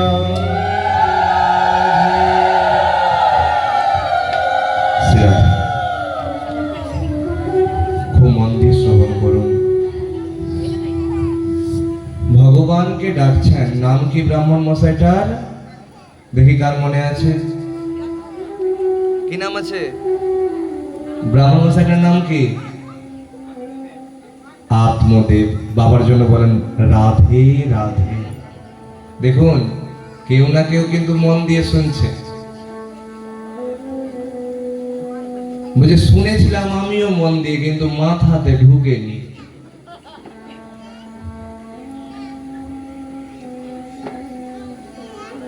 কি করব, মাথাতে এত চিন্তা। বাড়িতে স্বামীকে ছেড়ে এসেছি, বাড়িতে হয়তো ভাবছে যে গিয়ে খাবারটা দিতে হবে, কিন্তু গিয়ে গল্প শুনছে। খুব মন দিয়ে শ্রবণ করুন। আমরা কিন্তু প্রতিদিন 7টার সময় কথা শুরু করব। আমাদের কথা 10টার মধ্যে কিন্তু শেষ হয়ে যাবে। আমরা আজকে মাহাত্ম্য কথা শ্রবণ করে একটু আনন্দ করব, তারপরে আমাদের কথা শেষ হবে। খুব মন দিয়ে শ্রবণ করুন। তো সেই আত্মদেব নামের ব্রাহ্মণ মশাই ভগবানকে ডাকছেন। এবার ভগবানকে যখন ডাকছেন, ভগবান কি না এসে থাকতে পারেন? ভগবান একটা যোগী পুরুষের রূপ ধারণ করে এসেছেন। যোগী পুরুষ মানে হচ্ছে সন্ন্যাসী। সেই সন্ন্যাসীটি কি করেছেন না এসেছেন, আর এসে একটা সরোবরের মধ্যে জল পান করছেন। সরোবর মানে পুকুর টাইপের। সেখানে জল পান করা যখন হয়ে গেছে, তখন যখন হেঁটে চলে আসছেন রাস্তা দিয়ে, তখন আত্মদেবের নজর পড়েছে ওই যোগী পুরুষের দিকে। মনে মনে চিন্তা করছেন, যারা তপস্যা করে ধ্যান করে তাদের অনেক শক্তি, কারণ ভগবানের সবসময় ধ্যান করছে। দেখবেন আপনারা পুরোহিত মশাইকে, ভাগবত পাঠককে প্রণাম করেন না, বলেন না যে আশীর্বাদ দেন। কেন? যে যারা যারা এই ভাগবত পাঠ করছে, যারা কীর্তন করছে, যারা পুজো পাঠ করছে, তারা সব সময় কি করছে? পুজো পাঠের সঙ্গেই আছে। যেমন আমারই কথা বলি, সকালে ঘুম থেকে উঠার পরে এই যে পুজো পাঠ শুরু হলো, রাত্রে ঘুমানোর সময় ওই স্বপ্নই চলে, আর দিয়ে আবার সকাল হয়ে যায়। কারণ যে যেটা কর্ম করছে তার সবসময় মাথাতে সেটাই কিন্তু চিন্তা থাকে। ধরে নেন কেউ আমের বিজনেস করছে, এবার আমের বিজনেস হতে গেলে কি হবে? বৃষ্টি যদি একটু জোরে হয় তখনও চিন্তা, ঝড় যদি একটু জোরে হয় তখনও চিন্তা, যদি শিলা বৃষ্টি হয় তখনও চিন্তা, যদি আবার রোদ হয় তখনও চিন্তা। কি নিয়ে চিন্তা? ওই রোদ নিয়ে চিন্তা নয়, ওই গাছটা নিয়ে চিন্তা। সেই গাছের যে মুকুল আছে সেটাতে ফল ধরবে বা হবে কি হবে না। কিন্তু একটা কথা মাথায় রাখবেন, যে গাছ কষ্ট সহ্য করেনি তার কখনো ফল হয় না। খুব মন দিয়ে বুঝবেন ব্যাপারটা। যারা কথা বলছেন তাদের উদ্দেশ্যে বলি, খুব মন দিয়ে শুনবেন। একটা গাছে যদি বৃষ্টি, ঝড়, বাতাস, রোদ না হয় তবে কিন্তু ফসল বা ফল হবে না। একদিন এক কৃষকের খুব অভিমান, সে ভগবানের উপরে রাগ করে বসে আছে যে হে ভগবান, আপনি সবাইকে ভালো ফল দেন, আমাকে ভালো ফল দেন না। সব সময় একই কথা, ভগবানের দিকে মাথা উঠিয়ে একই রকম গালিগালাজ করে ওই ভক্ত। ভগবান একদিন সেই ভক্তের কাছে এসে উপস্থিত হলেন। ভক্তকে বলছেন, তুই কি চাস আমার কাছে বল। তখন ভগবানকে বলছেন, আপনি সবাইকে ভালো ফসল দিচ্ছেন জমিতে, আমার জমিতেই ফসল ভালো হচ্ছে না, আপনিই দোষী, আপনার জন্যই হচ্ছে না। যখন রোদের সময় দরকার তখন রোদ দিচ্ছেন না, তখন বৃষ্টি দিয়ে দিচ্ছেন, আর যখন বৃষ্টির সময় দরকার তখন এতই রোদ দিচ্ছেন যে আমাকে গিয়ে গিয়ে সকালবেলা ভোরবেলা উঠে বালতিতে বালতিতে করে জল দিতে হচ্ছে। এত কষ্ট আমি করতে পারবো না। যখন আমার প্রয়োজন হবে তখনই বৃষ্টি দিতে হবে, আর যখন রোদের প্রয়োজন পড়বে তখনই রোদ দিতে হবে। তখন ভগবান সেই ভক্তকে বললেন, যা, তোর যতটা ক্ষেত আছে সেই ক্ষেতের মধ্যে তোকে অধিকার দিলাম। তুই যখন বৃষ্টি করার তুই তখন বৃষ্টি করবি, যখন রোদ করার তখন তুই রোদ করবি, আর বাদ বাকি যত জমি জায়গা আছে সেটাতে আমি যেমন করছি তেমন করব। খুব আনন্দিত হলেন। ভগবানকে পারতে গেলে একদম প্রণাম করে যাচ্ছে, তাই অবস্থা। ঠিক আছে, ভগবানও মুচকি হেসে সেখান থেকে চলে গেলেন। এ বেটা কখনো কিন্তু নিজে গিয়ে আর জল দেয় না। এই যখনই আমার জলের প্রয়োজন আছে, এই বৃষ্টি হও, যতক্ষণ দরকার ততটুকু হবে। কোন সময় পাথর বৃষ্টি, বেশি উগ্র পরিমাণের রোদ ইত্যাদি ইত্যাদি কোনো কিছুটাই কিন্তু হচ্ছে না। যখন শিলাবৃষ্টি হচ্ছে, রোদ হচ্ছে, অন্যান্য কৃষকরা, চাষিরা যখন মাথাতে হাত দিয়ে থাকছে, খুব আনন্দ পাচ্ছে মনে মনে। আমি সব থেকে বড় ভক্ত, যেখানে ভগবান আমাকে আমার ক্ষেতে নিজের মতন করে ফসল উৎপাদন করার মতন কি দিয়েছে? আশীর্বাদ দিয়েছে। আমাকে নিজে থেকে গিয়ে ওই রোদ, প্রখর রোদে কি করতে হচ্ছে না কোনো কিছু করতে। আমি যখন যেটা চাইছি সেটাই কিন্তু আমার হচ্ছে। সুন্দর কিন্তু গাছ হলো, দারুণ গাছ হলো। যখন ফল ফলতে শুরু করলো না, সমস্ত গাছে ফল ফললো, যত যত ক্ষেত ছিল সবটাতে ফসল হলো, আর তার ক্ষেতে কিন্তু একটা গাছেও ফসল হলো না। ভগবানের কাছে আবার অভিযোগ, এটা আপনার জন্যই হয়েছে, আপনি আমার ভালো সহ্য করতে পারছেন না, আপনারই দোষ। তখন ভগবান এসে বললেন যে তুই যখন রোদ দরকার রোদ অল্প পরিমাণে চেয়েছিস, বৃষ্টি যখন দরকার তুই বৃষ্টি চেয়েছিস, বৃষ্টি হয়েছে, গাছ তো সুন্দর হয়েছে, কিন্তু ফসল ফলেনি। এজন্যই যে গাছ কখনো কষ্ট করেনি সেই গাছে কখনো ফসল হয় না। ঠিক যেমন আমাদের মানুষ, আমরা যেখানে যতজন বসে আছি এবং যত দূর অবধি আওয়াজ যাচ্ছে, দেখবেন গরিব ঘরে যে জন্মগ্রহণ করে সন্তান, তার ভিতরে একটা আশা থাকে যে আমি কষ্ট করব তবে আমার মা বাবা আমার পরিবার ভালো করে খেতে পারবে দুমুঠো।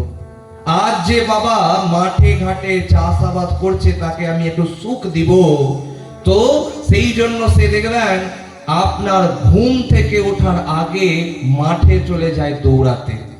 কেন?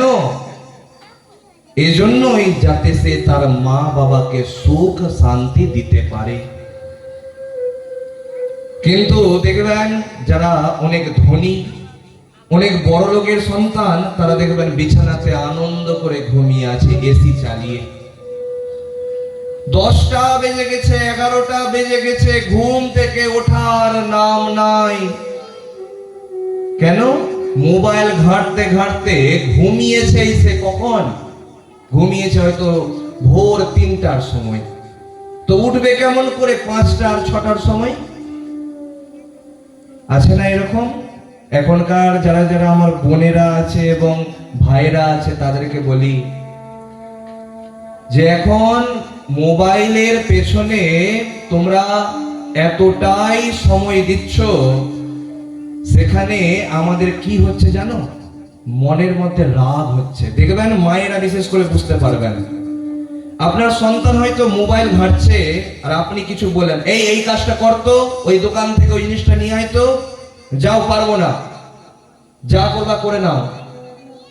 মুখের উপরে এত বড় কাজ করছে সে যে আপনার দোকান থেকে ওই ছোট জিনিসটা আনতে পারবে না। কেন জানেন? এই যে মাথাটা আছে, এটা যদি সব সময় মোবাইল দেখে সে কিন্তু কাজ করছে। দেখবেন কেউ মোবাইলে গেম খেলে না? রাস্তার ধারে ধারে দেখবেন বিভিন্ন মন্দিরের মধ্যে বসে বসে খেলছে অনেকে গেম, নাম আবার ভালো ভালো, পাবজি, ফ্রি ফায়ার, এমন এমন গেম যে মনে হচ্ছে যে আর্মির যুদ্ধ করছে তারা।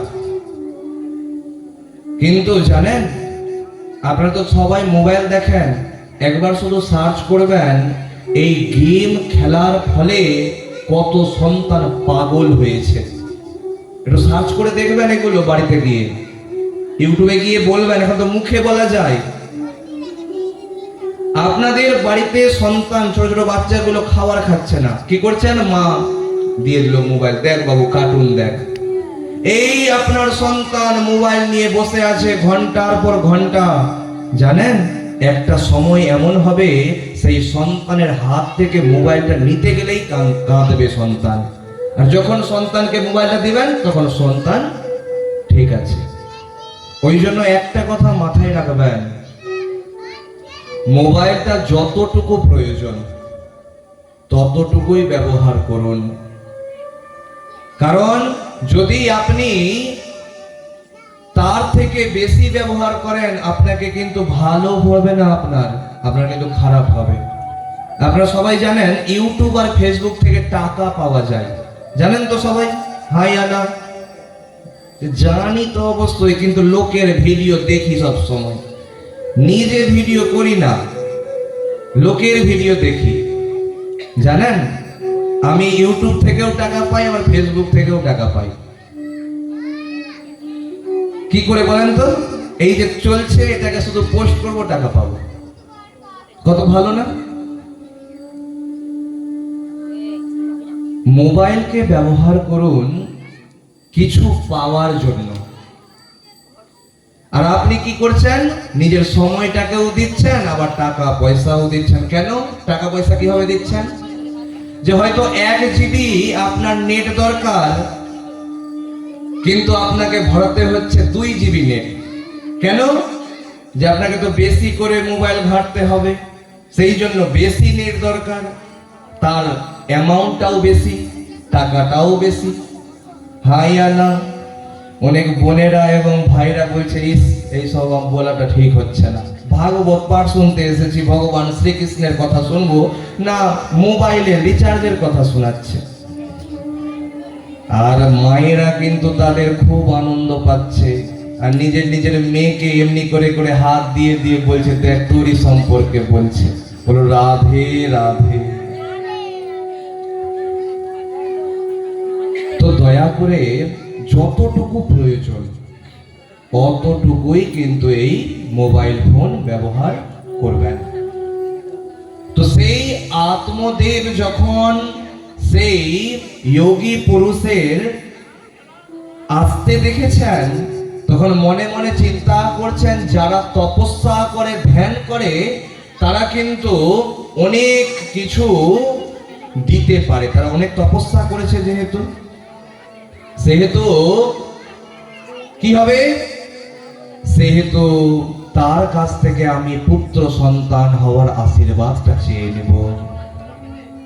জানেন এই ভাগবত কথার ফল, ভাগবতের যে গোটা ফল, সেটা অনেক কিন্তু উপকারী। যজ্ঞের আহুতি দেওয়া ফল, ওটা কিন্তু অনেক উপকারী। যাদের সন্তান হয় না, এই ভাগবত পাঠের কিন্তু ফল এবং যজ্ঞের, আপনাদেরও যে 7 দিনের ভাগবত কথা হবে না,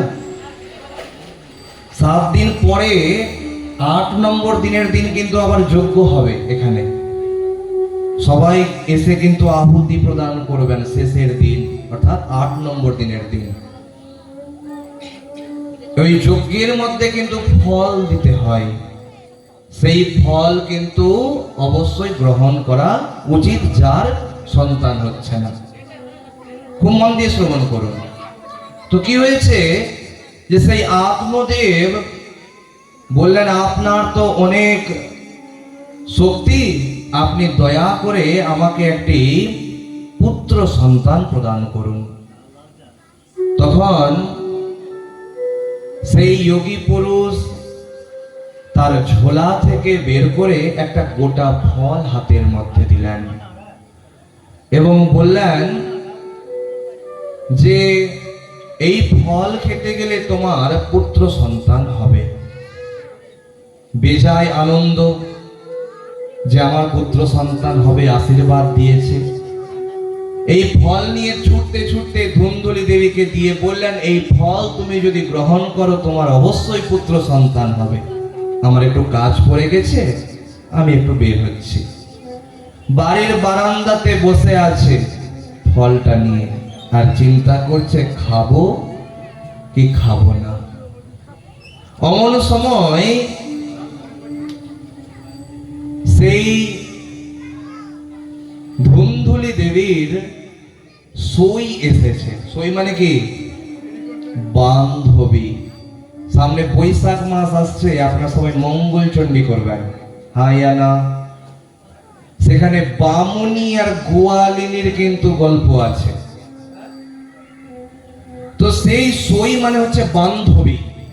বান্ধবী বলছে, কি ব্যাপার, তোকে কোনো তো চিন্তায় থাকতে দেখিনি। দেখবেন যারা নিন্দা চর্চা করে তারা কোনো চিন্তায় থাকে না, তাদের মন মোরা কখনো পাবেন না দেখতে।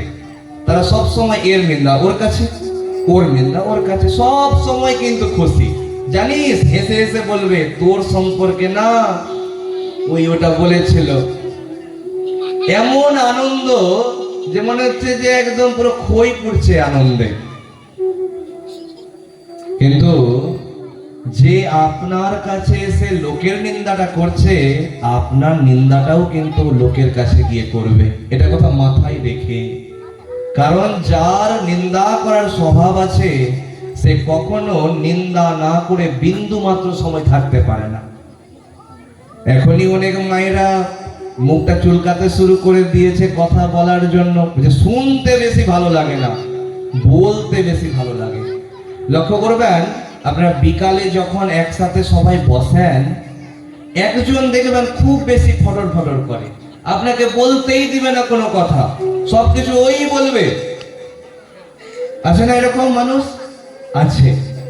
ও নিজেকে হেড মনে করবে, মন্ত্রী, আর সবাই ওর কথা শুনবে, এটা ওর ইচ্ছা।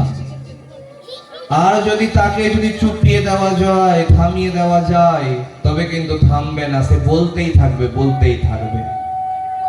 তো সেই ধুনধুনি দেবীর স্বভাবটাও ছিল সেই রকম। বান্ধবীর কথা শুনছেই না, সে শুধু বলছে, জানিস আমাকে একটা ফল দিয়েছে রে, এই ফল খেতে গেলে কখনো কি পুত্র সন্তান হয়, ইত্যাদি ইত্যাদি অনেক কথা বলতে আছে। তখন বান্ধবী তার তখন বলছে, এক কাজ কর, এই ফল খেতে গেলে তো তুই মরবি না, তোর পুত্র সন্তান হবে, ভালোই তো, তুই ফলটা খেয়ে নে। এবার তখন বলতে শুরু করেছে, জানিস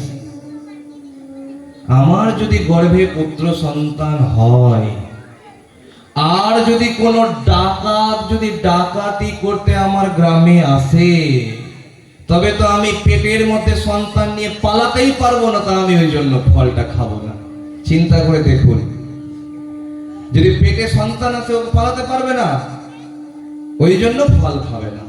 আর কি বললো, ঘুমাতে, উঠতে, বসতে খুব অসুবিধা হয় যাদের গর্ভে সন্তান থাকে, তাই জন্য ফল খাবো না।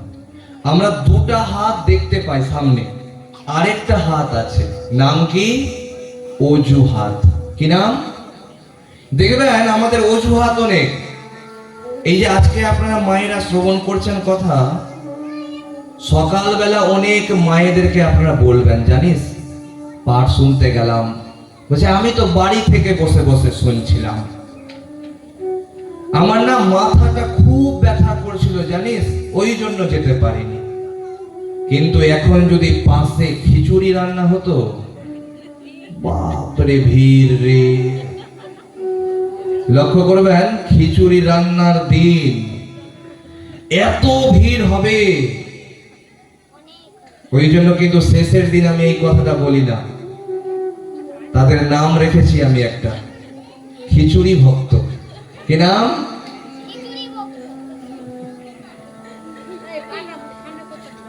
দেখবেন বলছে যে ভালোই হয়েছে, বাড়িতেও রান্না করতে হলো না, যাব গিয়ে নিয়েও আসবো, ভালোই জিনিস। প্রতিদিন খিচুড়ির ব্যবস্থা যদি কমিটি করতো তো আরো বেশি ভালো হতো। কমিটি জানে যে এত কিছু করতে তাদের কতটা কষ্ট আছে। বলো রাধে রাধে।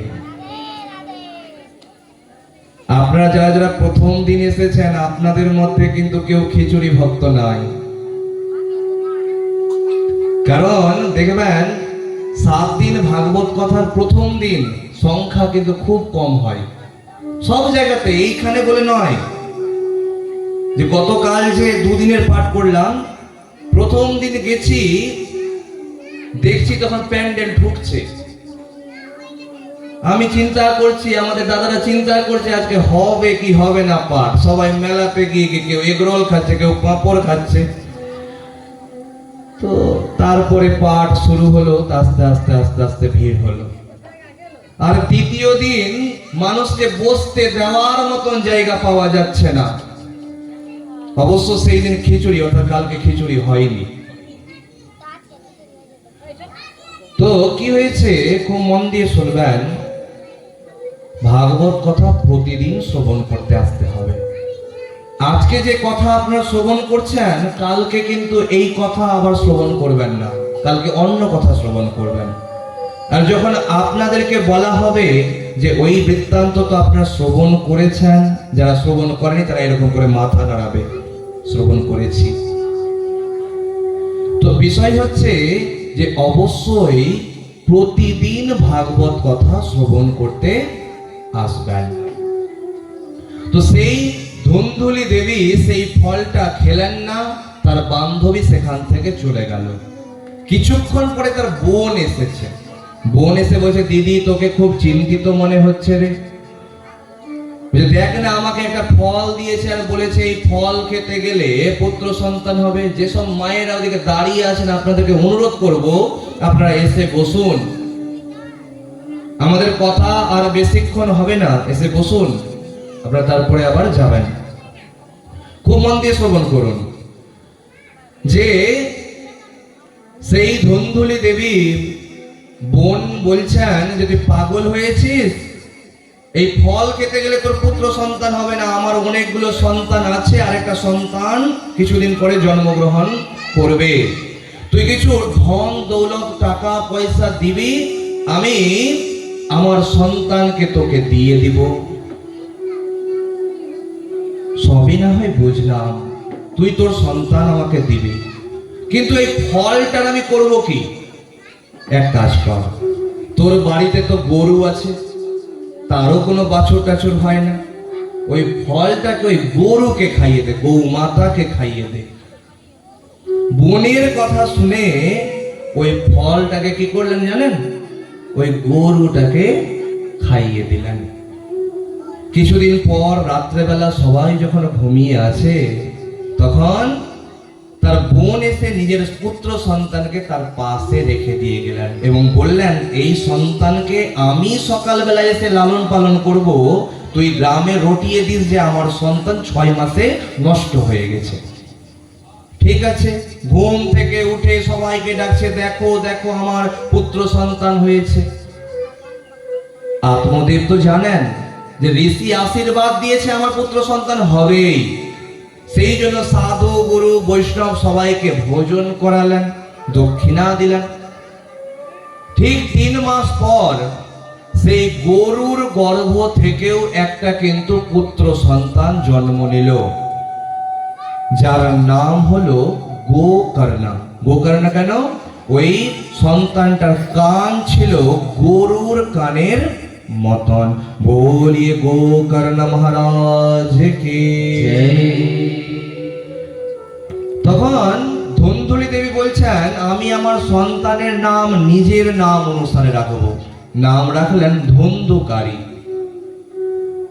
কিছুদিন পর কিয়াত কালীন তৌ জাতৌ তরুণ্যৌ তনয়া বুভৌ গোকর্ণ পণ্ডিত জ্ঞানী ধুন্ধুকারী মহাখিলঃ। অর্থাৎ কিছুদিন যাওয়ার পরে গোকর্ণ অনেক পণ্ডিত হলেন, অনেক ভালো হলেন, বিভিন্ন তীর্থস্থান ভ্রমণ করতে শুরু করলেন এবং ধুন্ধুকারী এতটাই খারাপ হলেন যে কোনো ছোট বাচ্চাকে খেলাধুলা করতে দেখতে পেতে গেলে তাকে কোলে করে নিয়ে কুয়াতে ফেলে মেরে ফেলছে, না তো কোনো খড় দেওয়া চাল দেওয়া বাড়ি দেখতে পাচ্ছে, আগুন ধরিয়ে বাড়ির লোককে জ্বালিয়ে পুড়িয়ে মেরে ফেলছে। এতই খারাপ। শেষে না থাকতে পেরে তার পিতা আত্মদেব সন্ন্যাসী হয়ে গেলেন। বাড়িতে থাকলেন দুজন, কে? মা আর সন্তান। মায়ের নাম কি? ধুন্ধুলি দেবী, আর সন্তানের নাম কি? ধুন্ধুকারী। এই ধুন্ধুকারী 5 জন খারাপ নারীকে বিবাহ করলেন। কতজনকে? 5 জনকে। এক পত্নী বলছে আমার এটা চাই, অন্য পত্নী বলছে আমার আরেকটা জিনিস চাই।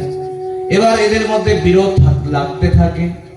শেষে নিজেদের শাশুড়ি মাকে এমন ভয় দেখালেন যে কুয়ার মধ্যে লাফ দিয়ে ওই ধুন্ধুলি দেবীকে আত্মহত্যা করতে হলো। আজকে লক্ষ্য করবেন আপনাদের গ্রামে কিছু মানুষ আছে যে যখন বৌমা আসে বৌমার কাছে শাশুড়ির নিন্দাটা করে, আর শাশুড়ি যখন আসে তার কাছে বৌমাটার নিন্দা করে, চাই যাতে কি করে বিরোধ লেগে যায়। কিন্তু যে যেমন কর্ম করবে তার ফলটা কিন্তু সে তেমনই পাবে। শেষে ধুন্ধুলি দেবী এতদিন লোকের নিন্দা চর্চা যে করত, শেষে কি করতে হলো? তাকে কুয়ার মধ্যে লাফ দিয়ে আত্মহত্যা করতে হলো নিজেদের বৌমা অর্থাৎ ছেলের বউয়ের অত্যাচারের ফলে।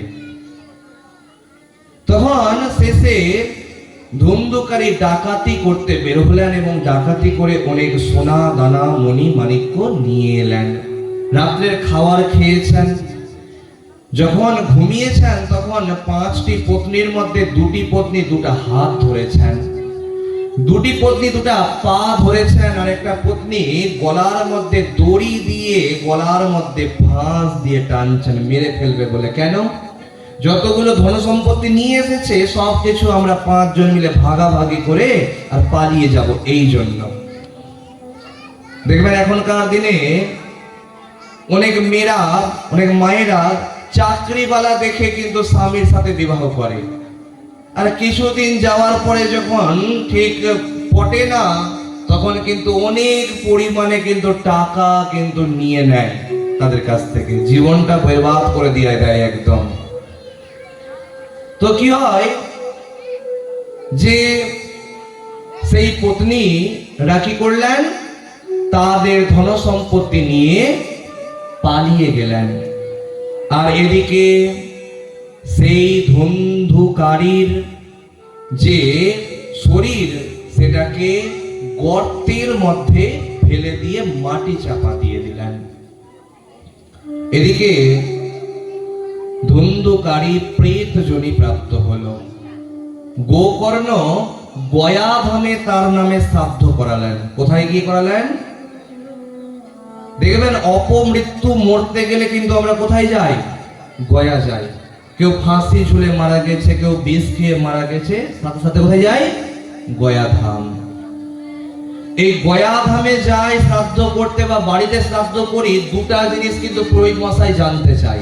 কি কি জানতে চাই? এক হচ্ছে গোত্র, আর এক হচ্ছে 3টা পূর্বপুরুষের নাম, মানে বাবা, তার বাবা আর তার বাবা, এই বাবাদের নাম।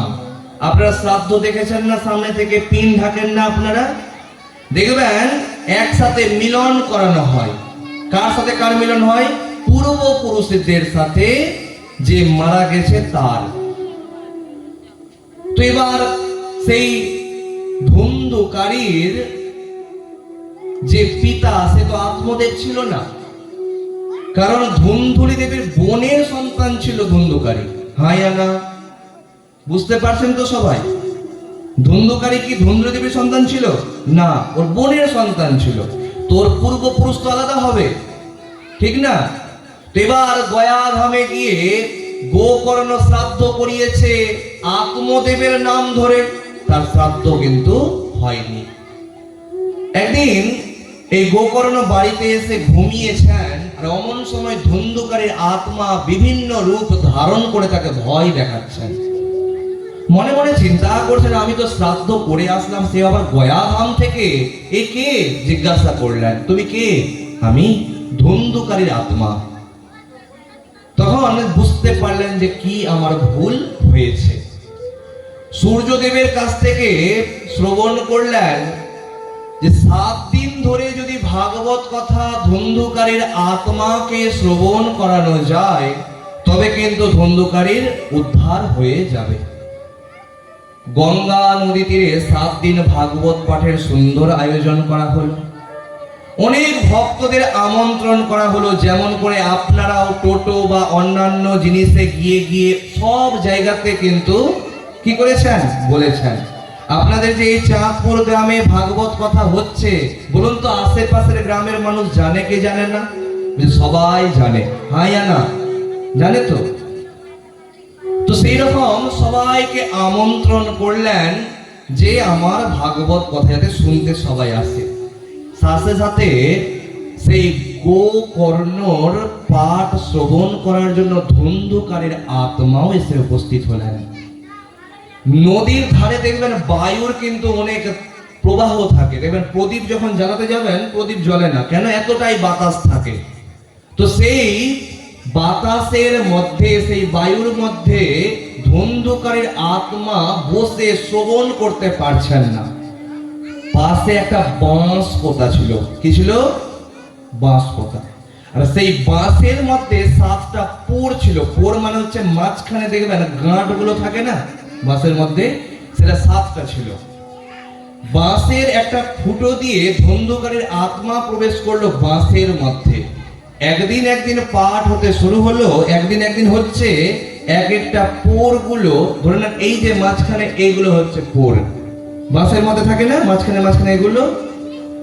একদিন একদিন করে পাট হচ্ছে, এক একটা পোরগুলো ফেটে ফেটে যাচ্ছে, নিচ থেকে ফাটছে। 7 দিন অবধি পাট হলো, 7 নম্বর পোরটা ফেটে বাঁশটা চৌচির হয়ে গেল। ভিতর থেকে ধুন্ধুকারীর আত্মা বের হয়েছে। তাকে দেখে ভগবানের মতন মনে হচ্ছে ভাগবত কথা শ্রবণ করার পরে। সবাই প্রণাম করছে, বলছে না না আমি দুষ্ট আত্মা ধুন্ধুকারীর। বলছে না, তুমি এই ভাগবত কথা শ্রবণ করে পবিত্র হয়ে গেছো।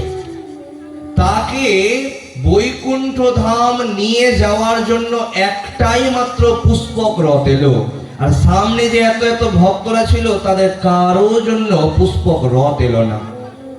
ধুন্ধুকারী ওই রথে করে চলে গেলেন বৈকুণ্ঠ ধাম।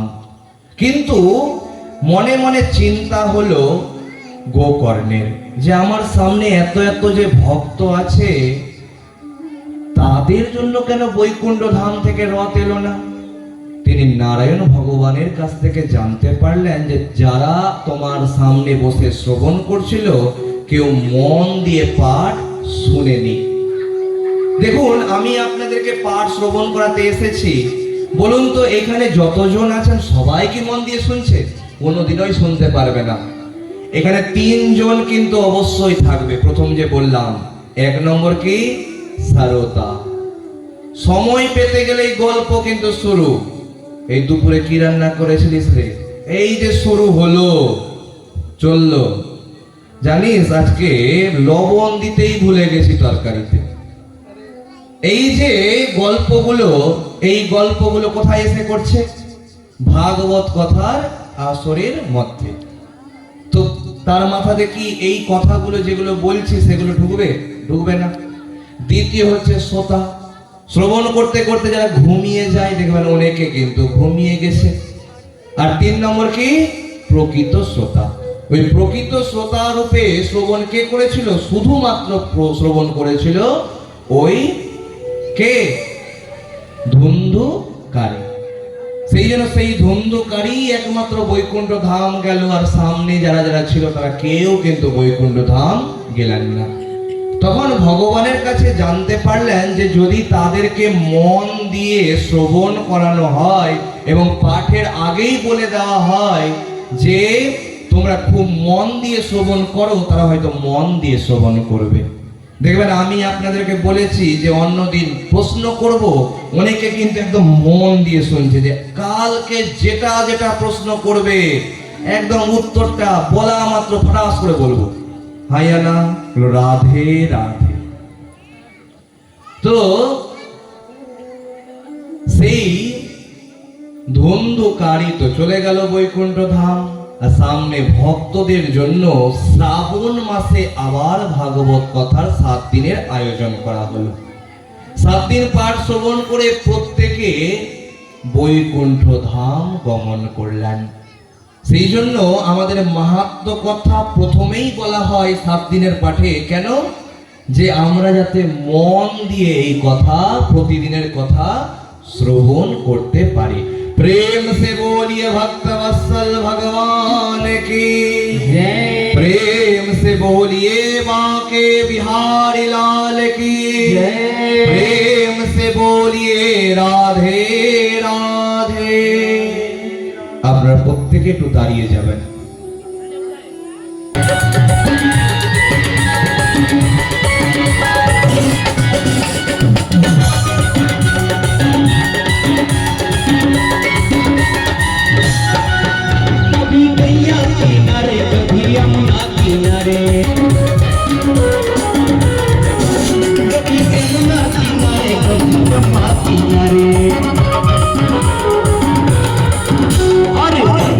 बजाए अकेला, और बंसी बजाए अकेला, मेरे मटकी में मार गयो ढेला।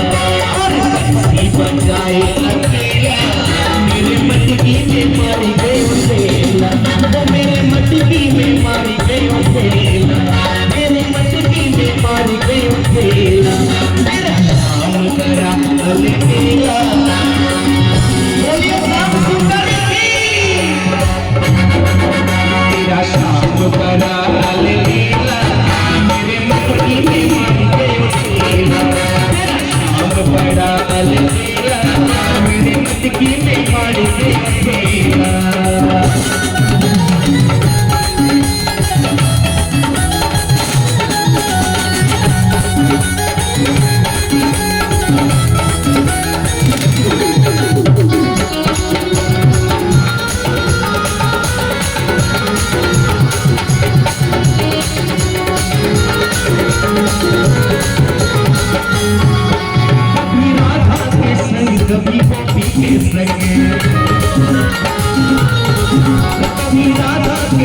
सभी गोपी के सकर अरे रास रचाए अकेला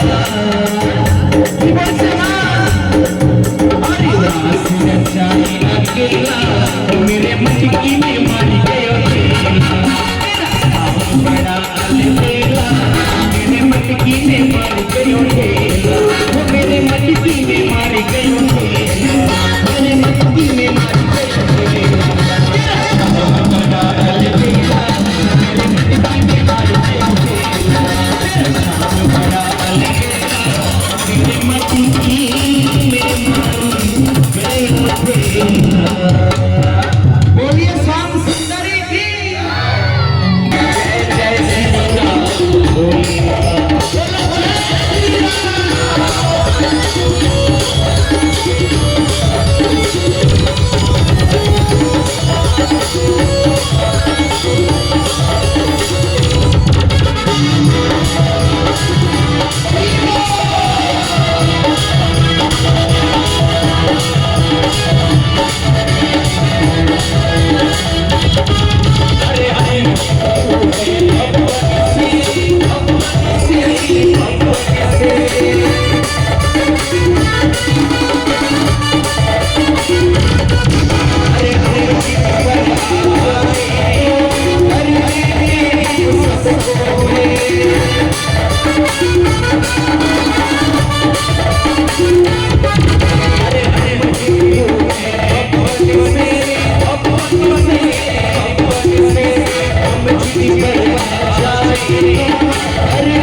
मन में बसा कर तेरी मूर्ति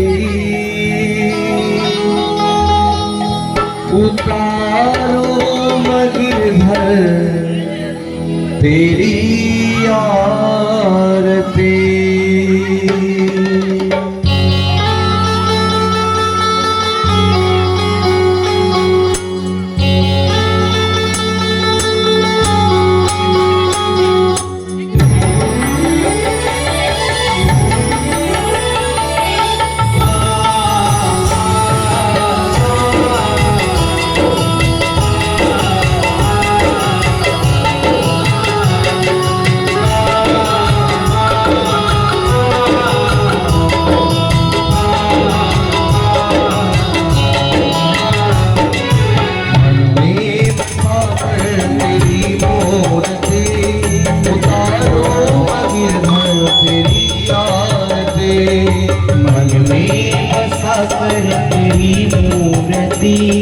उतारूं मैं गिर कर तेरी आरती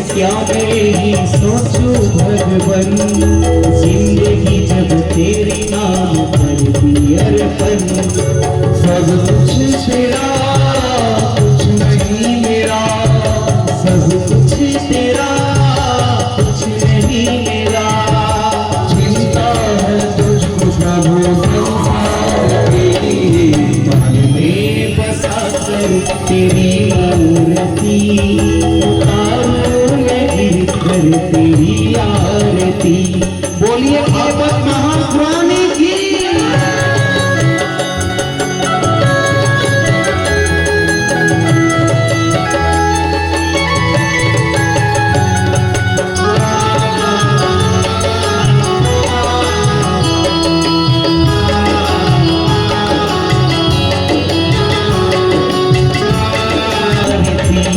उतारूं मैं गिर कर तेरी आरती उतारूं मैं गिर कर